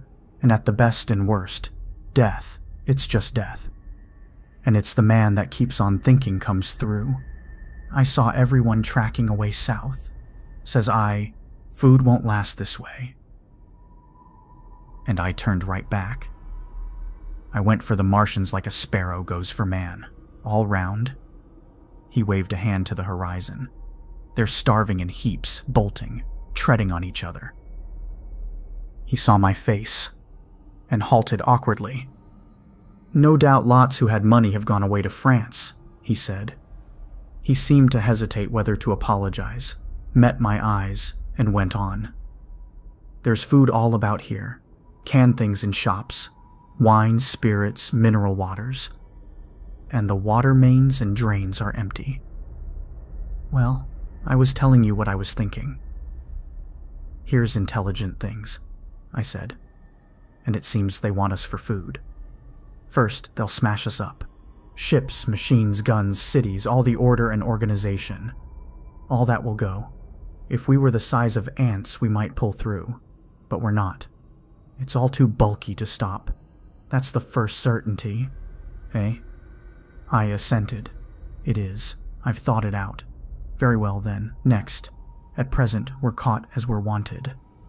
A Martian has only to go a few miles to get a crowd on the run. And I saw one day, out by Wandsworth, picking houses to pieces and routing among the wreckage. But they won't keep on doing that. So soon as they've settled all our guns and ships, and smashed our railways, and done all the things they're doing over there, they will begin catching us systematic, picking the best and storing us in cages and things. That's what they will start doing in a bit. Lord, they haven't begun on us yet. Don't you see that? Not begun, I exclaimed. Not begun. All that's happened so far is through our not having the sense to keep quiet, worrying them with guns, and such foolery, and losing our heads and rushing off in crowds to where there wasn't any more safety than where we were. They don't want to bother us yet. They're making their things. Making all the things they couldn't bring with them, getting things ready for the rest of their people. Very likely, that's why the cylinders have stopped for a bit, for fear of hitting those who are here. And instead of our rushing about blind on the howl, or getting dynamite on the chance of busting them up, we've got to fix ourselves up according to the new state of affairs. That's how I figure it out. It isn't quite according to what a man wants for his species, but it's about what the facts point to, and that's the principle I acted upon. Cities, nations, civilization, progress, it's all over. That game's up. We're beat. But if that is so, what is there to live for? The artilleryman looked at me for a moment. There won't be any more blessed concerts for 1,000,000 years or so. There won't be any Royal Academy of Arts, and no nice little feeds at restaurants. If it's amusement you're after, I reckon the game is up. If you've got any drawing room manners or a dislike to eating peas with a knife or dropping H's, you'd better chuck 'em away. They ain't no further use. You mean, I mean that men like me are going on living, for the sake of the breed. I tell you, I'm grim set on living. And if I'm not mistaken, you'll show what insides you've got too before long. We aren't going to be exterminated, and I don't mean to be caught either, and tamed and fattened and bred like a thundering ox. Ugh! Fancy those brown creepers! You don't mean to say, I do. I'm going on under their feet. I've got it planned. I've thought it out. We men are beat. We don't know enough. We've got to learn before we've got a chance. And we've got to live and keep independent while we learn. See? That's what has to be done." I stared, astonished, and stirred profoundly by the man's resolution. "Great God!" cried I. "But you are a man indeed!" And suddenly I gripped his hand. He said, with his eyes shining. "I've thought it out, eh?" "Go on," I said. "Well, those who mean to escape their catching must get ready. I'm getting ready. Mind you, it isn't all of us that are made for wild beasts. And that's what it's got to be. That's why I watched you. I had my doubts. You're slender. I didn't know that it was you see, or just how you'd been buried. All these... the sort of people that lived in these houses, and all those damn little clerks that used to live down that way. They'd be no good. They haven't any spirit in them, no proud dreams and no proud lusts. And a man who hasn't one or the other, Lord, what is he but funk and precautions? They just used to skedaddle off to work. I've seen hundreds of them, bit of breakfast in hand, running wild and shining to catch their little season ticket train, for fear they'd get dismissed if they didn't. Working at businesses they were afraid to take the trouble to understand, skedaddling back for fear they wouldn't be in time for dinner, keeping indoors after dinner for fear of the back streets, and sleeping with the wives they married. Not because they wanted them, but because they had a bit of money that would make for safety in their one little miserable skedaddle through the world, lives insured and a bit invested for fear of accidents, and on Sundays, fear of the hereafter, as if hell was built for rabbits. Well, the Martians will just be a godsend to these. Nice roomy cages, fattening food, careful breeding, no worry. After a week or so chasing about the fields and lands on empty stomachs, they'll come and be caught cheerful. They'll be quite glad after a bit. They'll wonder what people did before there were Martians to take care of them. And the bar loafers and mashers and singers, I can imagine them, he said with a sort of somber gratification. There'll be any amount of sentiment and religion loose among them. There's hundreds of things I saw with my eyes that I've only begun to see clearly these last few days. There's lots will take things as they are, fat and stupid, and lots will be worried by a sort of feeling that it's all wrong, and that they ought to be doing something. Now, whenever things are so that a lot of people feel they ought to be doing something, the weak, and those who go weak with a lot of complicated thinking, always make for a sort of do-nothing religion, very pious and superior, and submit to persecution and the will of the Lord. Very likely you've seen the same thing. It's energy in a gale of funk, and turned clean inside out. These cages will be full of psalms and hymns and piety. And those of a less simple sort will work in a bit of, what is it? Eroticism. He paused. Very likely these Martians will make pets of some of them, train them to do tricks. Who knows? Get sentimental over the pet boy who grew up and had to be killed. And some, maybe, they will train to hunt us. No, I cried, that's impossible. No human being. What's the good of going on with such lies? Said the artilleryman. There's men who do it cheerful. What nonsense to pretend there isn't. And I succumbed to his conviction. If they come after me, he said, Lord, if they come after me, and subsided into a grim meditation. I sat contemplating these things. I could find nothing to bring against this man's reasoning. In the days before the invasion, no one would have questioned my intellectual superiority to his. I, a professed and recognized writer on philosophical themes, and he, a common soldier. And yet he had already formulated a situation that I had scarcely realized. What are you doing? I said presently. What plans have you made? He hesitated. Well, it's like this, he said. What have we to do? We have to invent a sort of life where men can live and breed, and be sufficiently secure to bring the children up. Yes, wait a bit, and I'll make it clearer what I think ought to be done. The tame ones will go like all tame beasts. In a few generations, they'll be big, beautiful, rich-blooded, stupid rubbish. The risk is that we who keep wild will go savage, degenerate into a sort of big, savage rat. You see, how I mean to live is underground. I've been thinking about the drains. Of course, those who don't know drains think horrible things. But under this London are miles and miles, hundreds of miles, and a few days' rain and London empty will leave them sweet and clean. The main drains are big enough and airy enough for anyone. Then there's cellars, vaults, stores, from which bolting passages may be made to the drains, and the railway tunnels and subways. You begin to see? And we form a band, able-bodied, clean-minded men. We're not going to pick up any rubbish that drifts in. Weaklings go out again. As you meant me to go? Well, I parleyed, didn't I? We won't quarrel about that. Go on. Those who stop obey orders.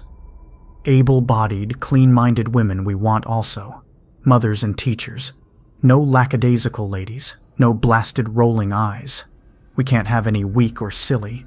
Life is real again. And the useless and cumbersome and mischievous have to die. They ought to die. They ought to be willing to die.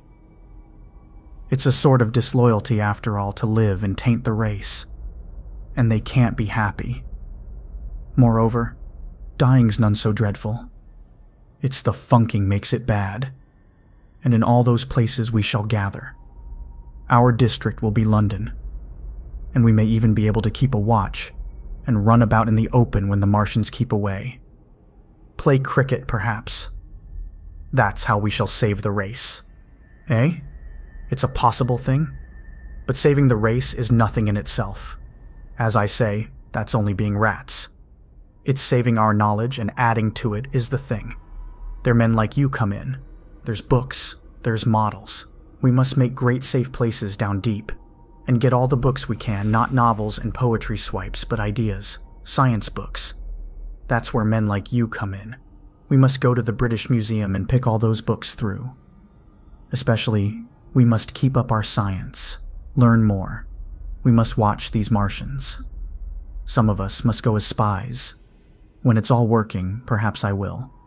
Get caught, I mean. And the great thing is, we must leave the Martians alone. We mustn't even steal. If we get in their way, we clear out. We must show them we mean no harm. Yes, I know. But they're intelligent things, and they won't hunt us down if they have all they want, and think we're just harmless vermin.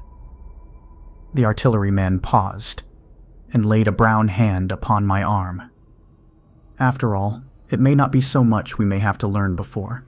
Just imagine this. 4 or 5 of their fighting machines suddenly starting off. Heat rays right and left, and not a Martian in 'em. Not a Martian in 'em, but men. Men who have learned the way how. It may be in my time even. Those men. Fancy having one of them lovely things, with its heat ray wide and free. Fancy having it in control. What would it matter if you smashed to smithereens at the end of the run?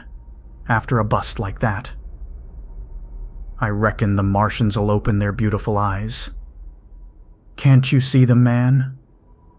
Can't you see them hurrying, puffing and blowing and hooting to their other mechanical affairs? Something out of gear in every case. And swish, bang, rattle, swish. Just as they are fumbling over it, swish comes the heat ray, and behold, man has come back to his own. For a while, the imaginative daring of the artilleryman, and the tone of assurance and courage he assumed, completely dominated my mind. I believed unhesitatingly, both in his forecast of human destiny, and in the practicability of his astonishing scheme. And the reader who thinks me susceptible and foolish must contrast his position, reading steadily with all his thoughts about his subject and mine, crouching fearfully in the bushes and listening, distracted by apprehension.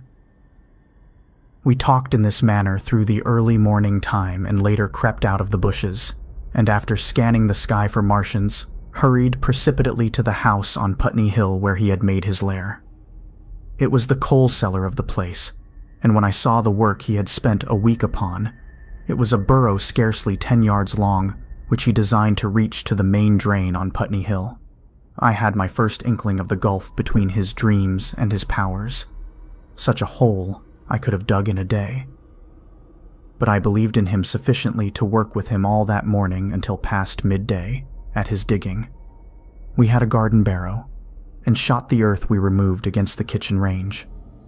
We refreshed ourselves with a tin of mock turtle soup and wine from the neighboring pantry. I found a curious relief from the aching strangeness of the world in this steady labor. As we worked, I turned his project over in my mind, and presently objections and doubts began to arise. But I worked there all the morning, so glad was I to find myself with a purpose again. After working an hour, I began to speculate on the distance one had to go before the cloaca was reached, the chances we had of missing it altogether. My immediate trouble was why we should dig this long tunnel, when it was possible to get into the drain at once down one of the manholes, and work back to the house. It seemed to me, too, that the house was inconveniently chosen, and required a needless length of tunnel. And just as I was beginning to face these things, the artilleryman stopped digging and looked at me.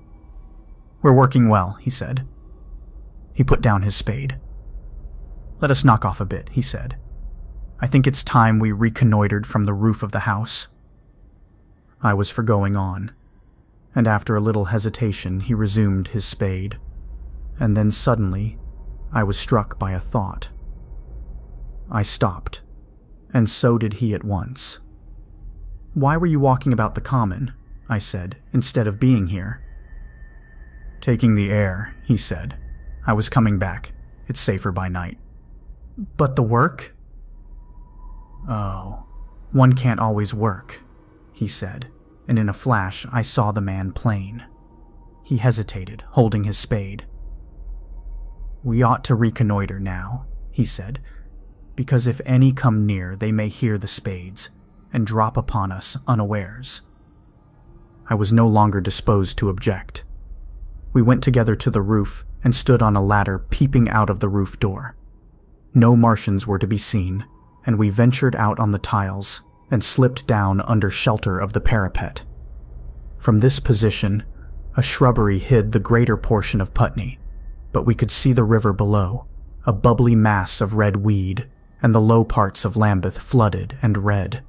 The red creeper swarmed up the trees about the old palace, and their branches stretched gaunt and dead, and set with shriveled leaves from amid its clusters. It was strange how entirely dependent both these things were upon flowing water for their propagation. About us, neither had gained a footing. Laburnums, pink maize, snowballs, and trees of arbor vitae rose out of laurels and hydrangeas, green and brilliant into the sunlight. Beyond Kensington, dense smoke was rising, and that and a blue haze hid the northward hills. The artilleryman began to tell me of the sort of people who still remained in London. "One night last week," he said, "some fools got the electric light in order, and there was all Regent Street and the Circus ablaze, crowded with painted and ragged drunkards, men and women dancing and shouting till dawn. A man who was there told me. And as the day came, they became aware of a fighting machine standing nearby the Langham and looking down at them. Heaven knows how long he had been there. It must have given some of them a nasty turn. He came down the road towards them and picked up nearly 100 too drunk or frightened to run away. Grotesque gleam of a time no history will ever fully describe. From that, in answer to my questions, he came round to his grandiose plans again.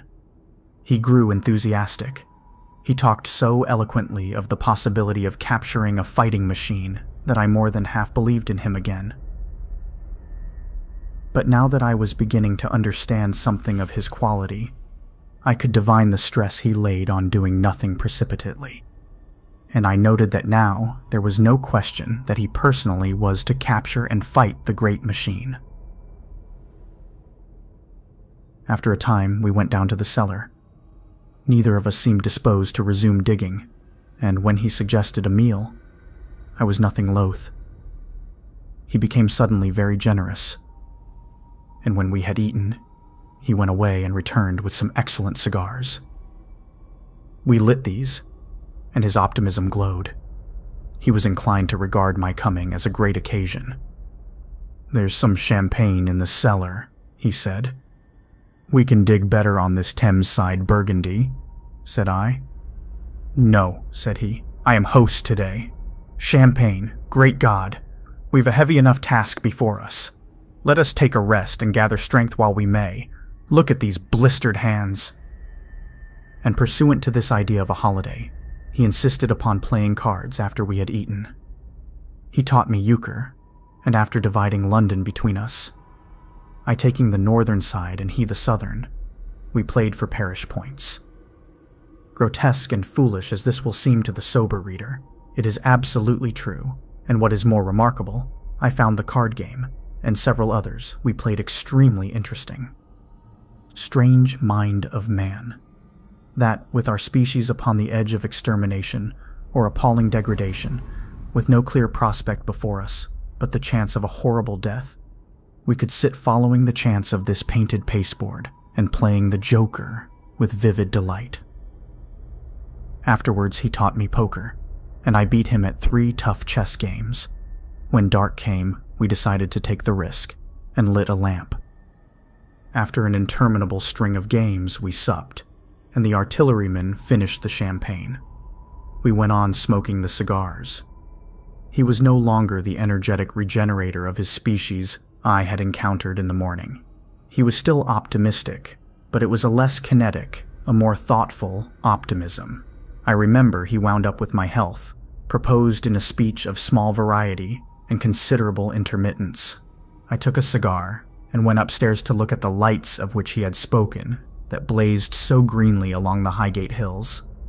At first I stared unintelligently across the London Valley. The northern hills were shrouded in darkness. The fires near Kensington glowed redly, and now and then an orange-red tongue of flame flashed up and vanished in the deep blue night. All the rest of London was black. Then nearer, I perceived a strange light, a pale, violet-purple fluorescent glow quivering under the night breeze. For a space I could not understand it, and then I knew that it must be the red weed from which this faint irradiation proceeded. With that realization, my dormant sense of wonder, my sense of the proportion of things, awoke again.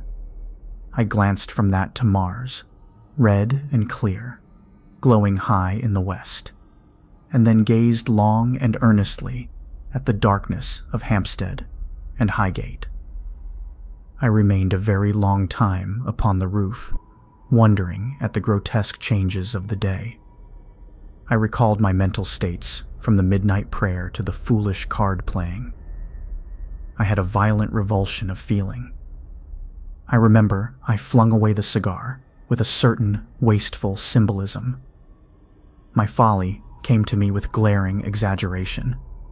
I seemed a traitor to my wife and to my kind. I was filled with remorse. I resolved to leave this strange, undisciplined dreamer of great things to his drink and gluttony, and to go on into London. There, it seemed to me, I had the best chance of learning what the Martians and my fellowmen were doing. I was still upon the roof when the late moon rose.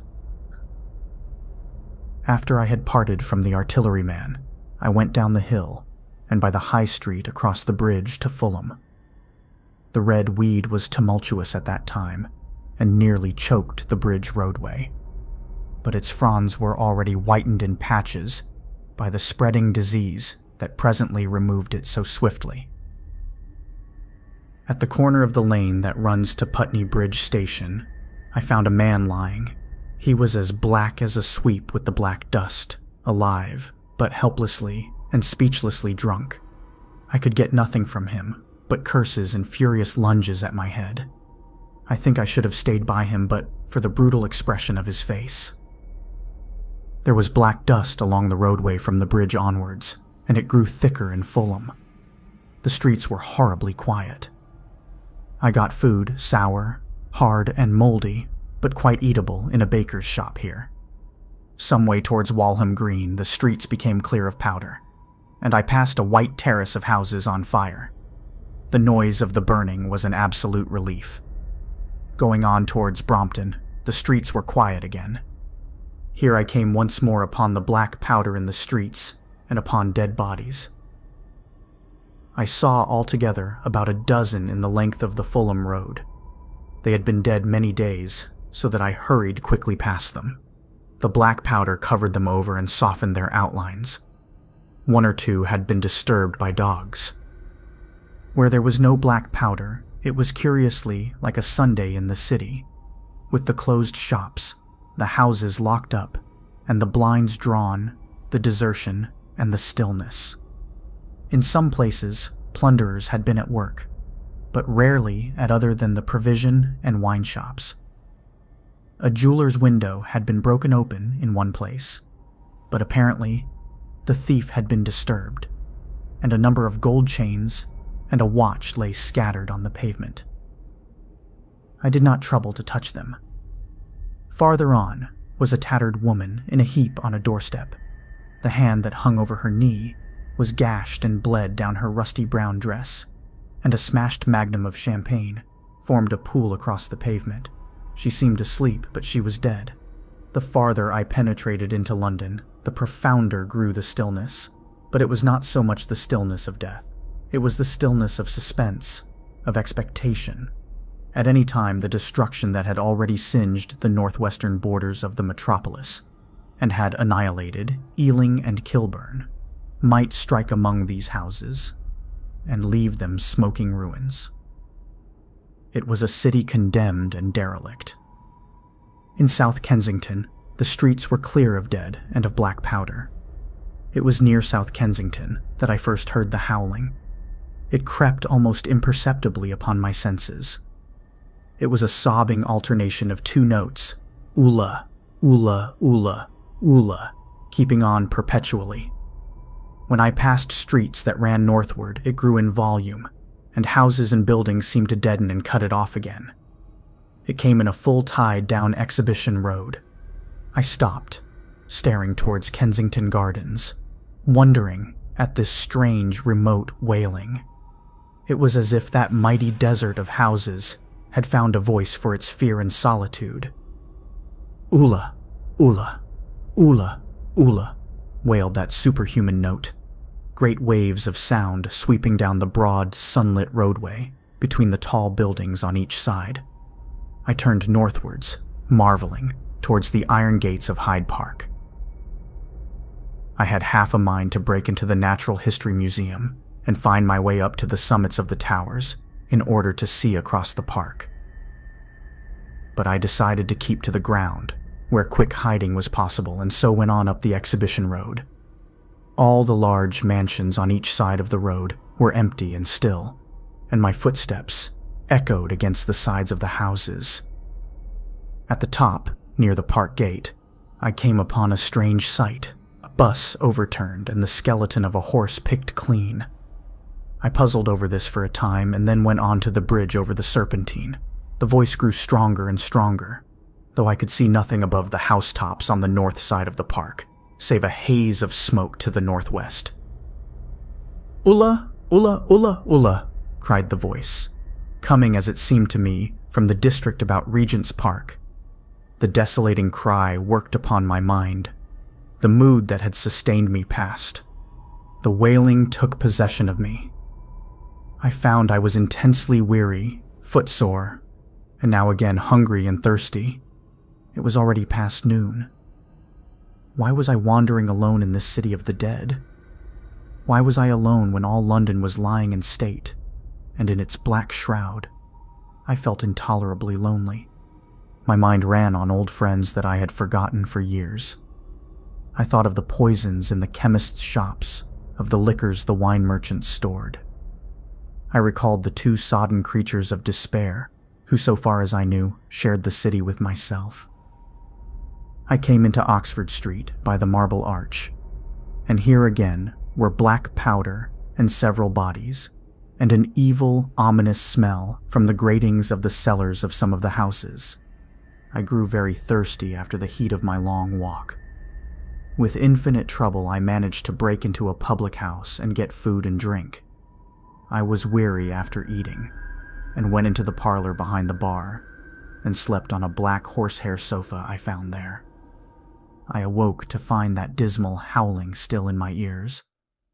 Ula, ula, ula, ula. It was now dusk, and after I had routed out some biscuits and a cheese in the bar. There was a meat safe, but it contained nothing but maggots. I wandered on through the silent residential squares to Baker Street. Portman Square is the only one I can name, and so came out at last upon Regent's Park.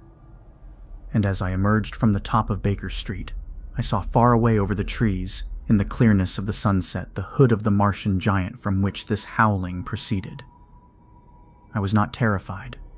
I came upon him as if it were a matter of course. I watched him for some time, but he did not move. He appeared to be standing and yelling, for no reason that I could discover. I tried to formulate a plan of action. That perpetual sound of ula, ula, ula, ula confused my mind. Perhaps I was too tired to be very fearful. Certainly I was more curious to know the reason of this monotonous crying than afraid. I turned back away from the park and struck into Park Road, intending to skirt the park, went along under the shelter of the terraces, and got a view of this stationary, howling Martian from the direction of St. John's Wood. A couple of 100 yards out of Baker Street, I heard a yelping chorus, and saw first a dog with a piece of putrescent red meat in his jaws coming headlong towards me, and then a pack of starving mongrels in pursuit of him. He made a wide curve to avoid me, as though he feared I might prove a fresh competitor. As the yelping died away, down the silent road, the wailing sound of ula, ula, ula, ula reasserted itself. I came upon the wrecked handling machine halfway to St. John's Wood Station. At first, I thought a house had fallen across the road. It was only as I clambered among the ruins that I saw, with a start, this mechanical Samson lying, with its tentacles bent and smashed and twisted. Among the ruins it had made, the forepart was shattered. It seemed as if it had driven blindly straight at the house, and had been overwhelmed in its overthrow. It seemed to me then that this might have happened by a handling machine, escaping from the guidance of its Martian. I could not clamber among the ruins to see it, and the twilight was now so far advanced that the blood with which its seat was smeared and the gnawed gristle of the Martian that the dogs had left were invisible to me. Wondering still more at all that I had seen, I pushed on towards Primrose Hill. Far away, through a gap in the trees, I saw a second Martian, as motionless as the first, standing in the park towards the zoological gardens, and silent. A little beyond the ruins about the smashed handling machine, I came upon the red weed again, and found the Regent's Canal, a spongy mass of dark red vegetation. As I crossed the bridge, the sound of ula, ula, ula, ula ceased. It was, as it were, cut off. The silence came like a thunderclap. The dusky houses about me stood faint and tall and dim. The trees towards the park were growing black. All about me the red weed clambered among the ruins, writhing to get above me in the dimness. Night, the mother of fear and mystery, was coming upon me. But while that voice sounded the solitude, the desolation had been endurable. By virtue of it, London had still seemed alive, and the sense of life about me had upheld me. Then suddenly a change, the passing of something. I knew not what. And then a stillness that could be felt.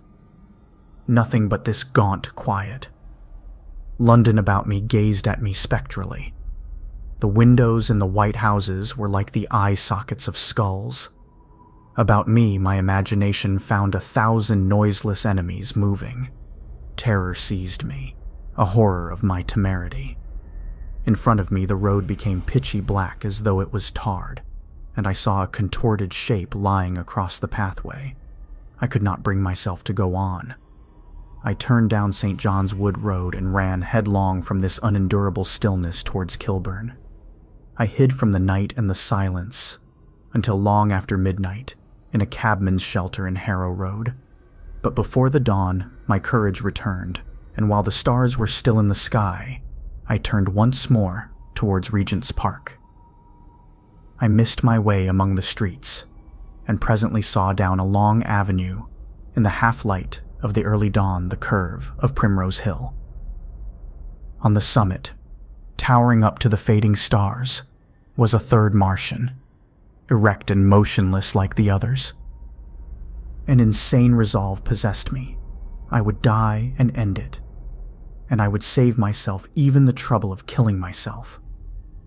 I marched on recklessly towards this Titan, and then, as I drew nearer and the light grew, I saw that a multitude of black birds was circling and clustering about the hood. At that, my heart gave a bound, and I began running along the road. I hurried through the red weed that choked St. Edmund's Terrace. I waded breast-high across a torrent of water that was rushing down from the waterworks towards the Albert Road, and emerged upon the grass before the rising of the sun.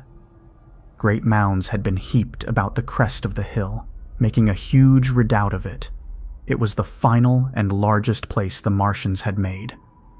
And from behind these heaps, there rose a thin smoke against the sky.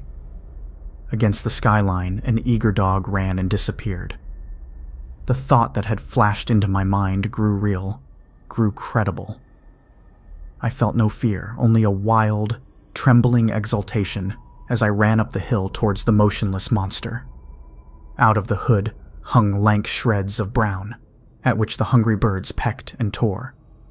In another moment I had scrambled up the earthen rampart and stood upon its crest, and the interior of the redoubt was below me. A mighty space it was, with gigantic machines here and there within it, huge mounds of material in strange shelter places, and scattered about it, some in their overturned war machines, some in the now rigid handling machines, and a dozen of them, stark and silent and laid in a row, were the Martians, dead, slain by the putrefactive and disease bacteria against which their systems were unprepared. Slain as the red weed was being slain. Slain after all man's devices had failed by the humblest things that God, in his wisdom, has put upon this earth. For so it had come about, as indeed I and many men might have foreseen had not terror and disaster blinded our minds. These germs of disease have taken toll of humanity since the beginning of things, taken toll of our pre-human ancestors since life began here. But by virtue of this natural selection of our kind, we have developed resisting power. To no germs do we succumb without a struggle, and to many, those that cause putrefaction in dead matter for instance, our living frames are altogether immune. But there are no bacteria in Mars, and directly these invaders arrived, directly they drank and fed, our microscopic allies began to work their overthrow. Already when I watched them, they were irrevocably doomed, dying and rotting even as they went to and fro. It was inevitable. By the toll of 1 billion deaths, man has bought his birthright of the earth, and it is his against all comers. It would still be his were the Martians 10 times as mighty as they are. For neither do men live nor die in vain. Here and there they were scattered, nearly 50 altogether, in that great gulf they had made, overtaken by a death that must have seemed to them as incomprehensible as any death could be. To me also at that time, this death was incomprehensible. All I knew was that these things that had been alive and so terrible to men were dead.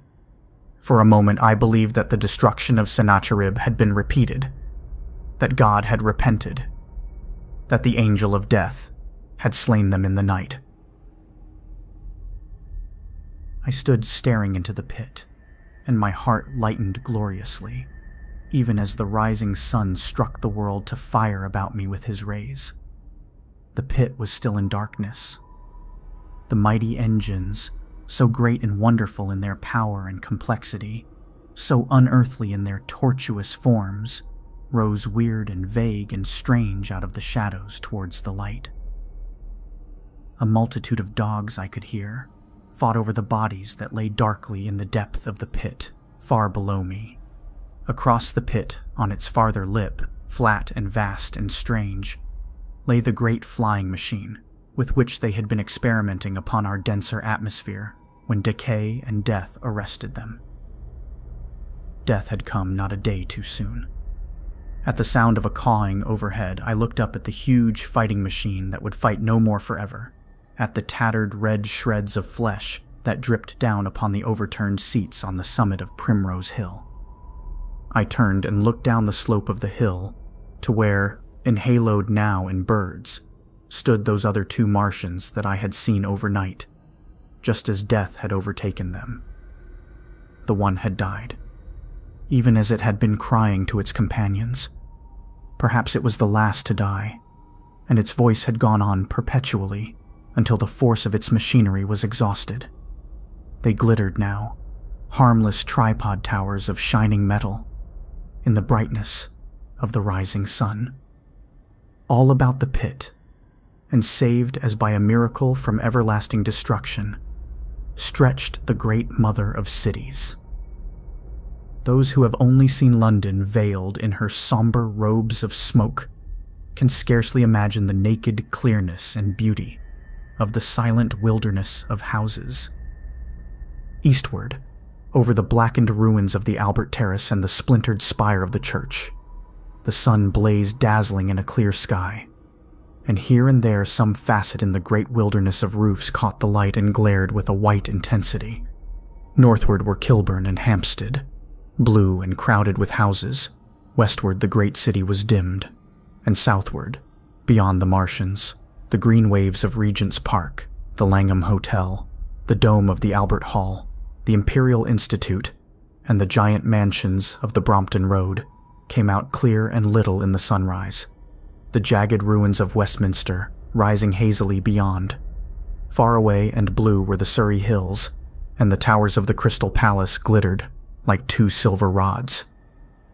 The dome of St. Paul's was dark against the sunrise, and injured, I saw for the first time, by a huge gaping cavity on its western side.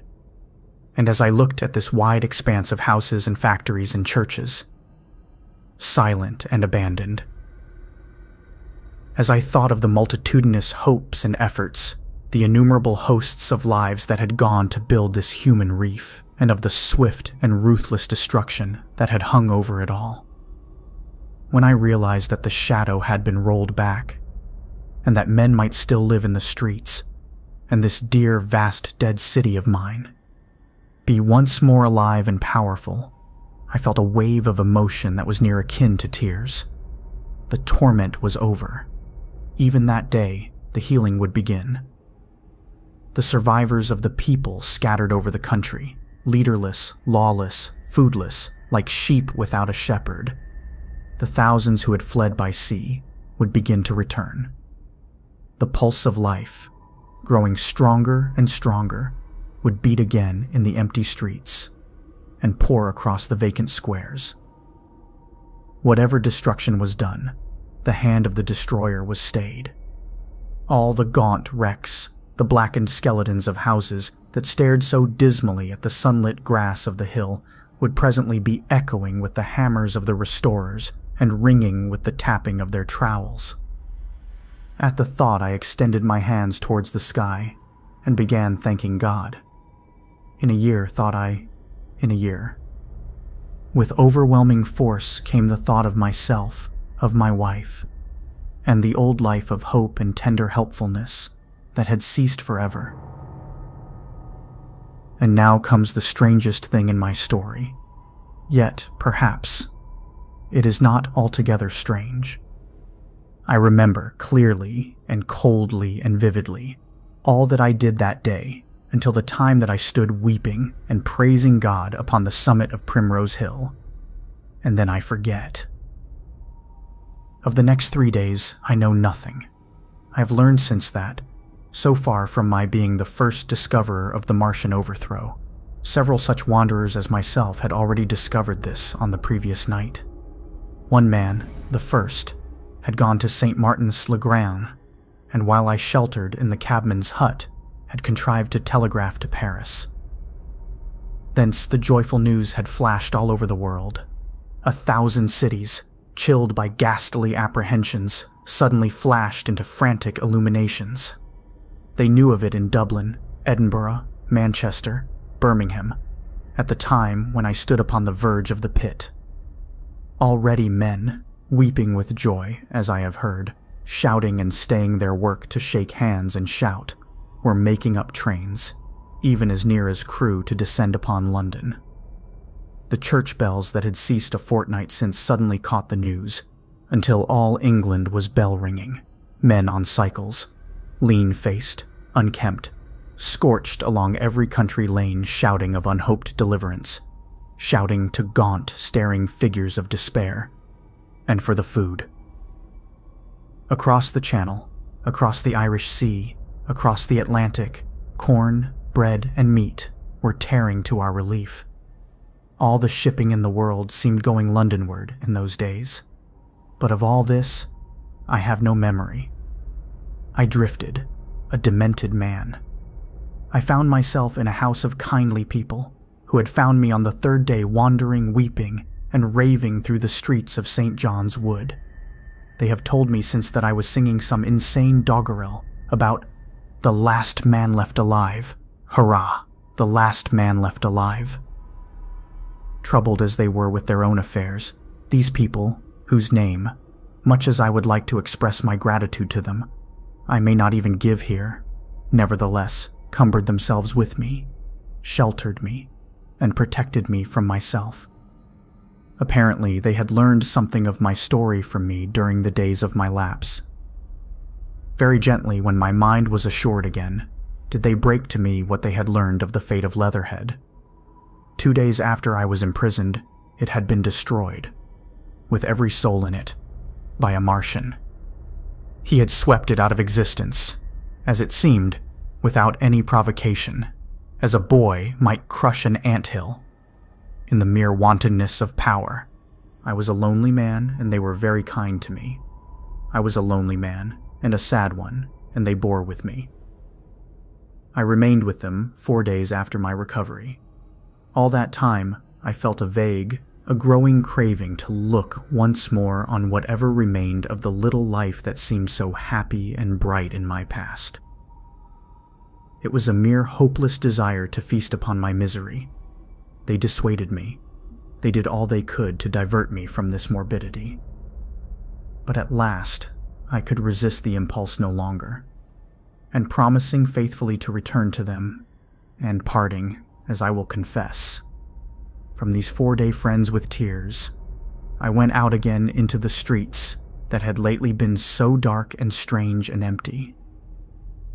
Already they were busy with returning people. In places, even there were shops open, and I saw a drinking fountain running water.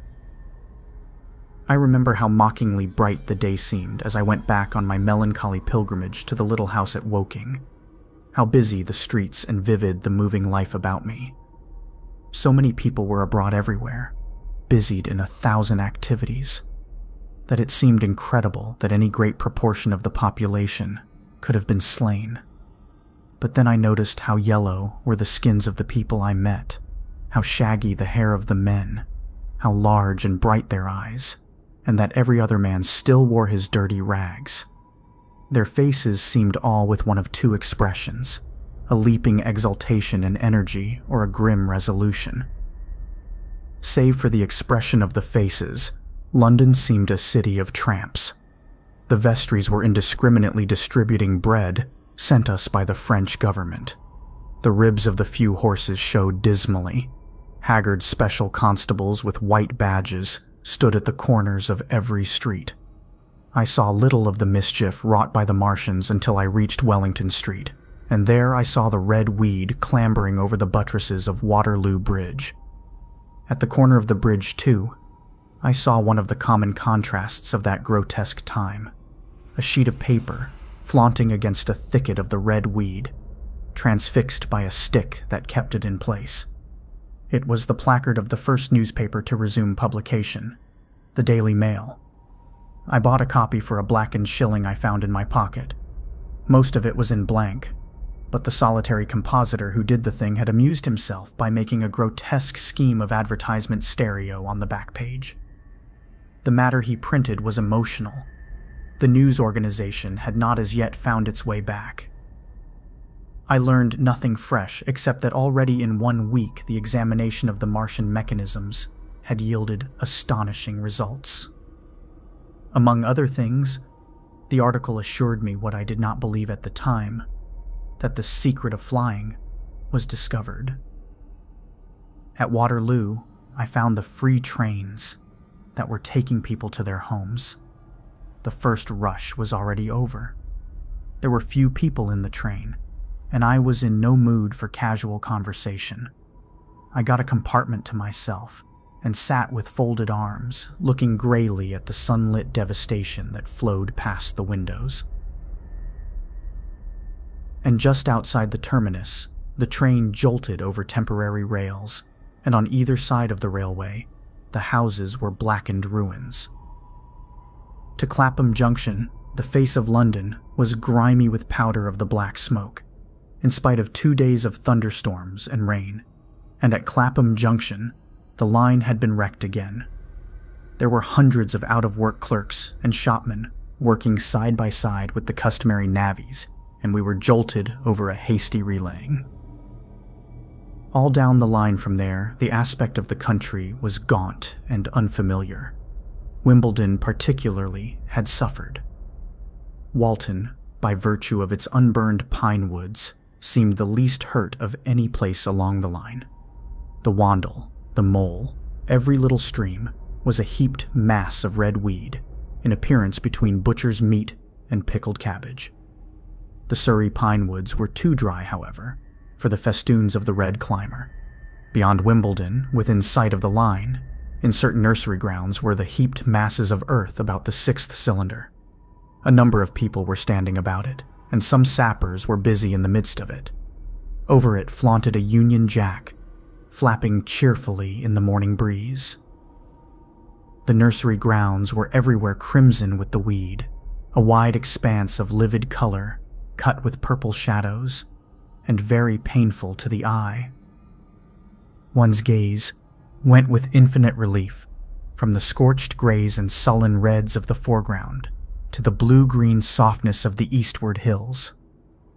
The line on the London side of Woking Station was still undergoing repair, so I descended at Byfleet Station and took the road to Maybury, past the place where I and the artillerymen had talked to the hussars, and on by the spot where the Martian had appeared to me in the thunderstorm. Here, moved by curiosity, I turned aside to find, among a tangle of red fronds, the warped and broken dog-cart with the whitened bones of the horse scattered and gnawed. For a time, I stood regarding these vestiges. Then I returned through the pine wood, neck-high with red weed here and there, to find the landlord of the spotted dog had already found burial, and so came home past the College Arms. A man standing at an open cottage door greeted me by name as I passed. I looked at my house with a quick flash of hope that faded immediately. The door had been forced. It was unfast and was opening slowly as I approached. It slammed again. The curtains of my study fluttered out of the open window from which I and the artillerymen had watched the dawn. No one had closed it since. The smashed bushes were just as I had left them nearly 4 weeks ago. I stumbled into the hall, and the house felt empty. The stair carpet was ruffled and discolored where I had crouched, soaked to the skin from the thunderstorm the night of the catastrophe. Our muddy footsteps I saw still went up the stairs. I followed them to my study and found lying on my writing table still, with the selenite paper weight upon it, the sheet of work I had left on the afternoon of the opening of the cylinder. For a space, I stood reading over my abandoned arguments. It was a paper on the probable development of moral ideas with the development of the civilizing process. And the last sentence was the opening of a prophecy. In about 200 years, I had written, we may expect. The sentence ended abruptly. I remembered my inability to fix my mind that morning, scarcely a month gone by, and how I had broken off to get my daily chronicle from the newsboy. I remembered how I went down to the garden gate as he came along, and how I had listened to his odd story of men from Mars. I came down and went into the dining room. There were the mutton and the bread, both far gone now in decay, and a beer bottle overturned, just as I and the artilleryman had left them. My home was desolate. I perceived the folly of the faint hope I had cherished so long. And then a strange thing occurred. "It is no use," said a voice.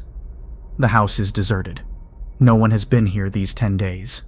Do not stay here to torment yourself. No one escaped but you." I was startled. Had I spoken my thought aloud? I turned, and the French window was open behind me. I made a step to it and stood looking out.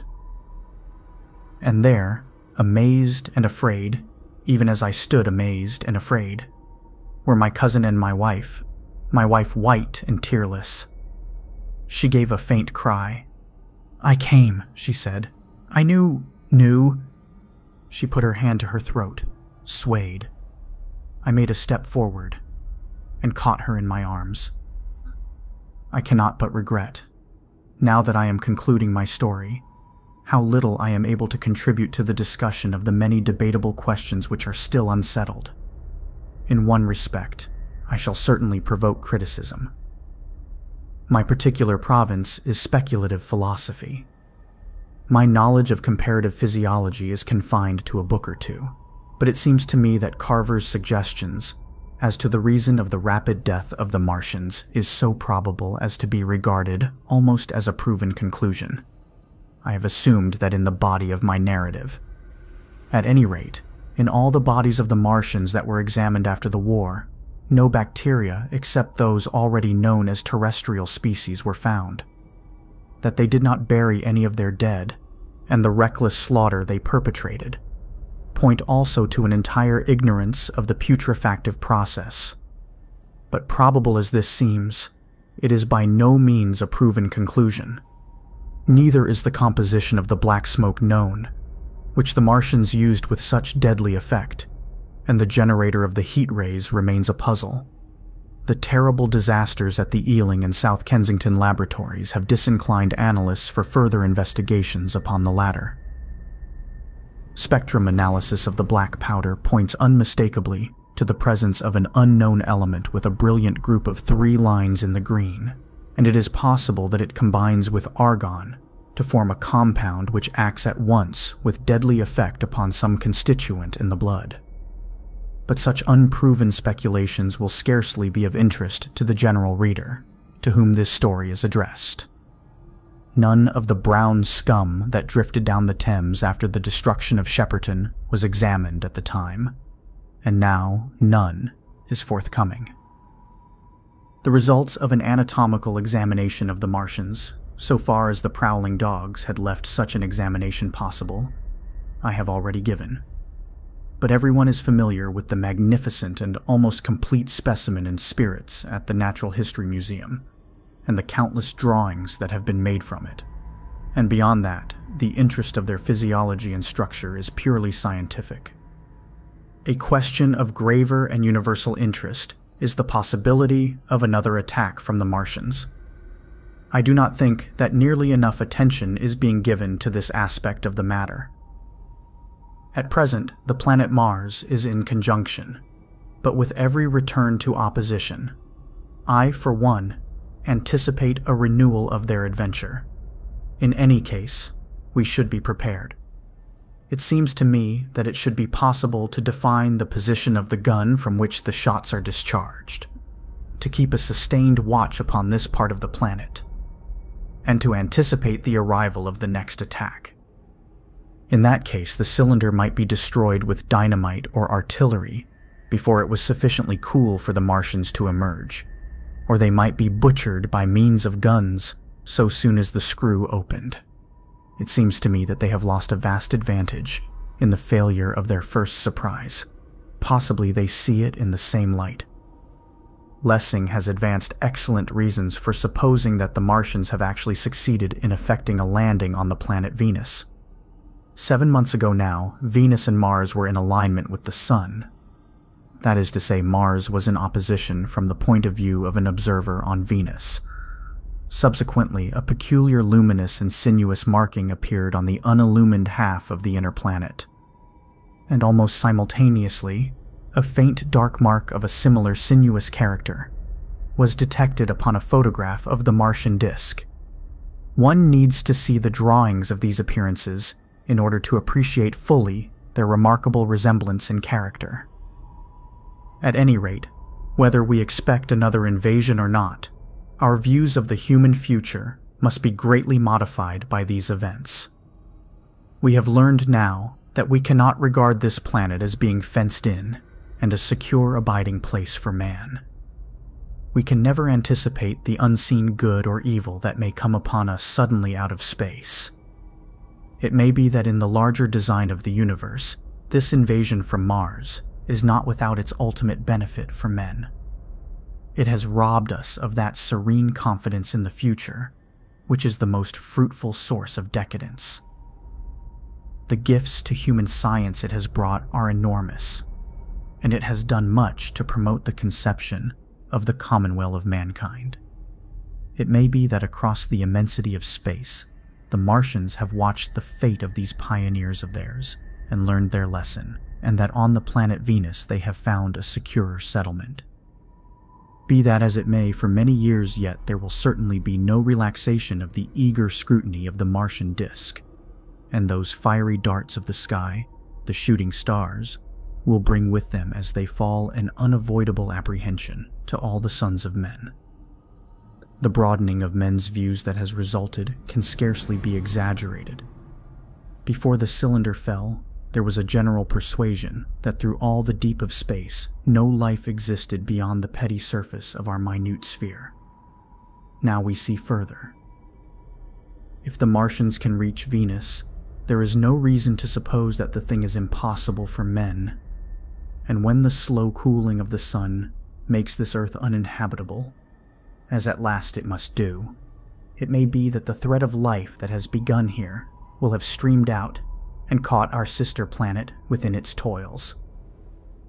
Dim and wonderful is the vision I have conjured up in my mind of life, spreading slowly from this little seedbed of the solar system throughout the inanimate vastness of sidereal space. But that is a remote dream. It may be, on the other hand, that the destruction of the Martians is only a reprieve. To them, and not to us perhaps, is the future ordained. I must confess the stress and danger of the time have left an abiding sense of doubt and insecurity in my mind.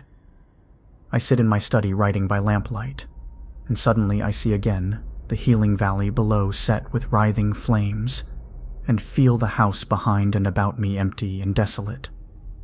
I go out into the Byfleet Road, and vehicles pass me, a butcher boy in a cart, a cab full of visitors, a workman on a bicycle, children going to school, and suddenly they become vague and unreal, and I hurry again with the artilleryman through the hot, brooding silence. Of a night I see the black powder darkening the silent streets, and the contorted bodies shrouded in that layer. They rise upon me tattered and dog-bitten. They gibber and grow fiercer, paler, uglier, mad distortions of humanity at last.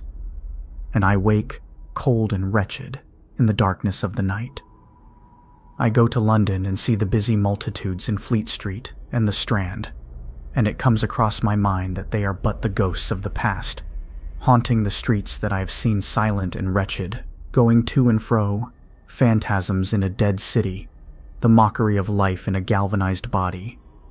And strange, too, it is to stand on Primrose Hill, as I did but a day before writing this last chapter, to see the great province of houses, dim and blue through the haze of the smoke and mist, vanishing at last into the vague lower sky, to see the people walking to and fro among the flower beds on the hill, to see the sightseers about the Martian machine that stands there still, to hear the tumult of playing children, and to recall the time when I saw it all bright and clear-cut, hard and silent, under the dawn of that last great day. And strangest of all is it to hold my wife's hand again, and to think that I have counted her, and that she has counted me among the dead.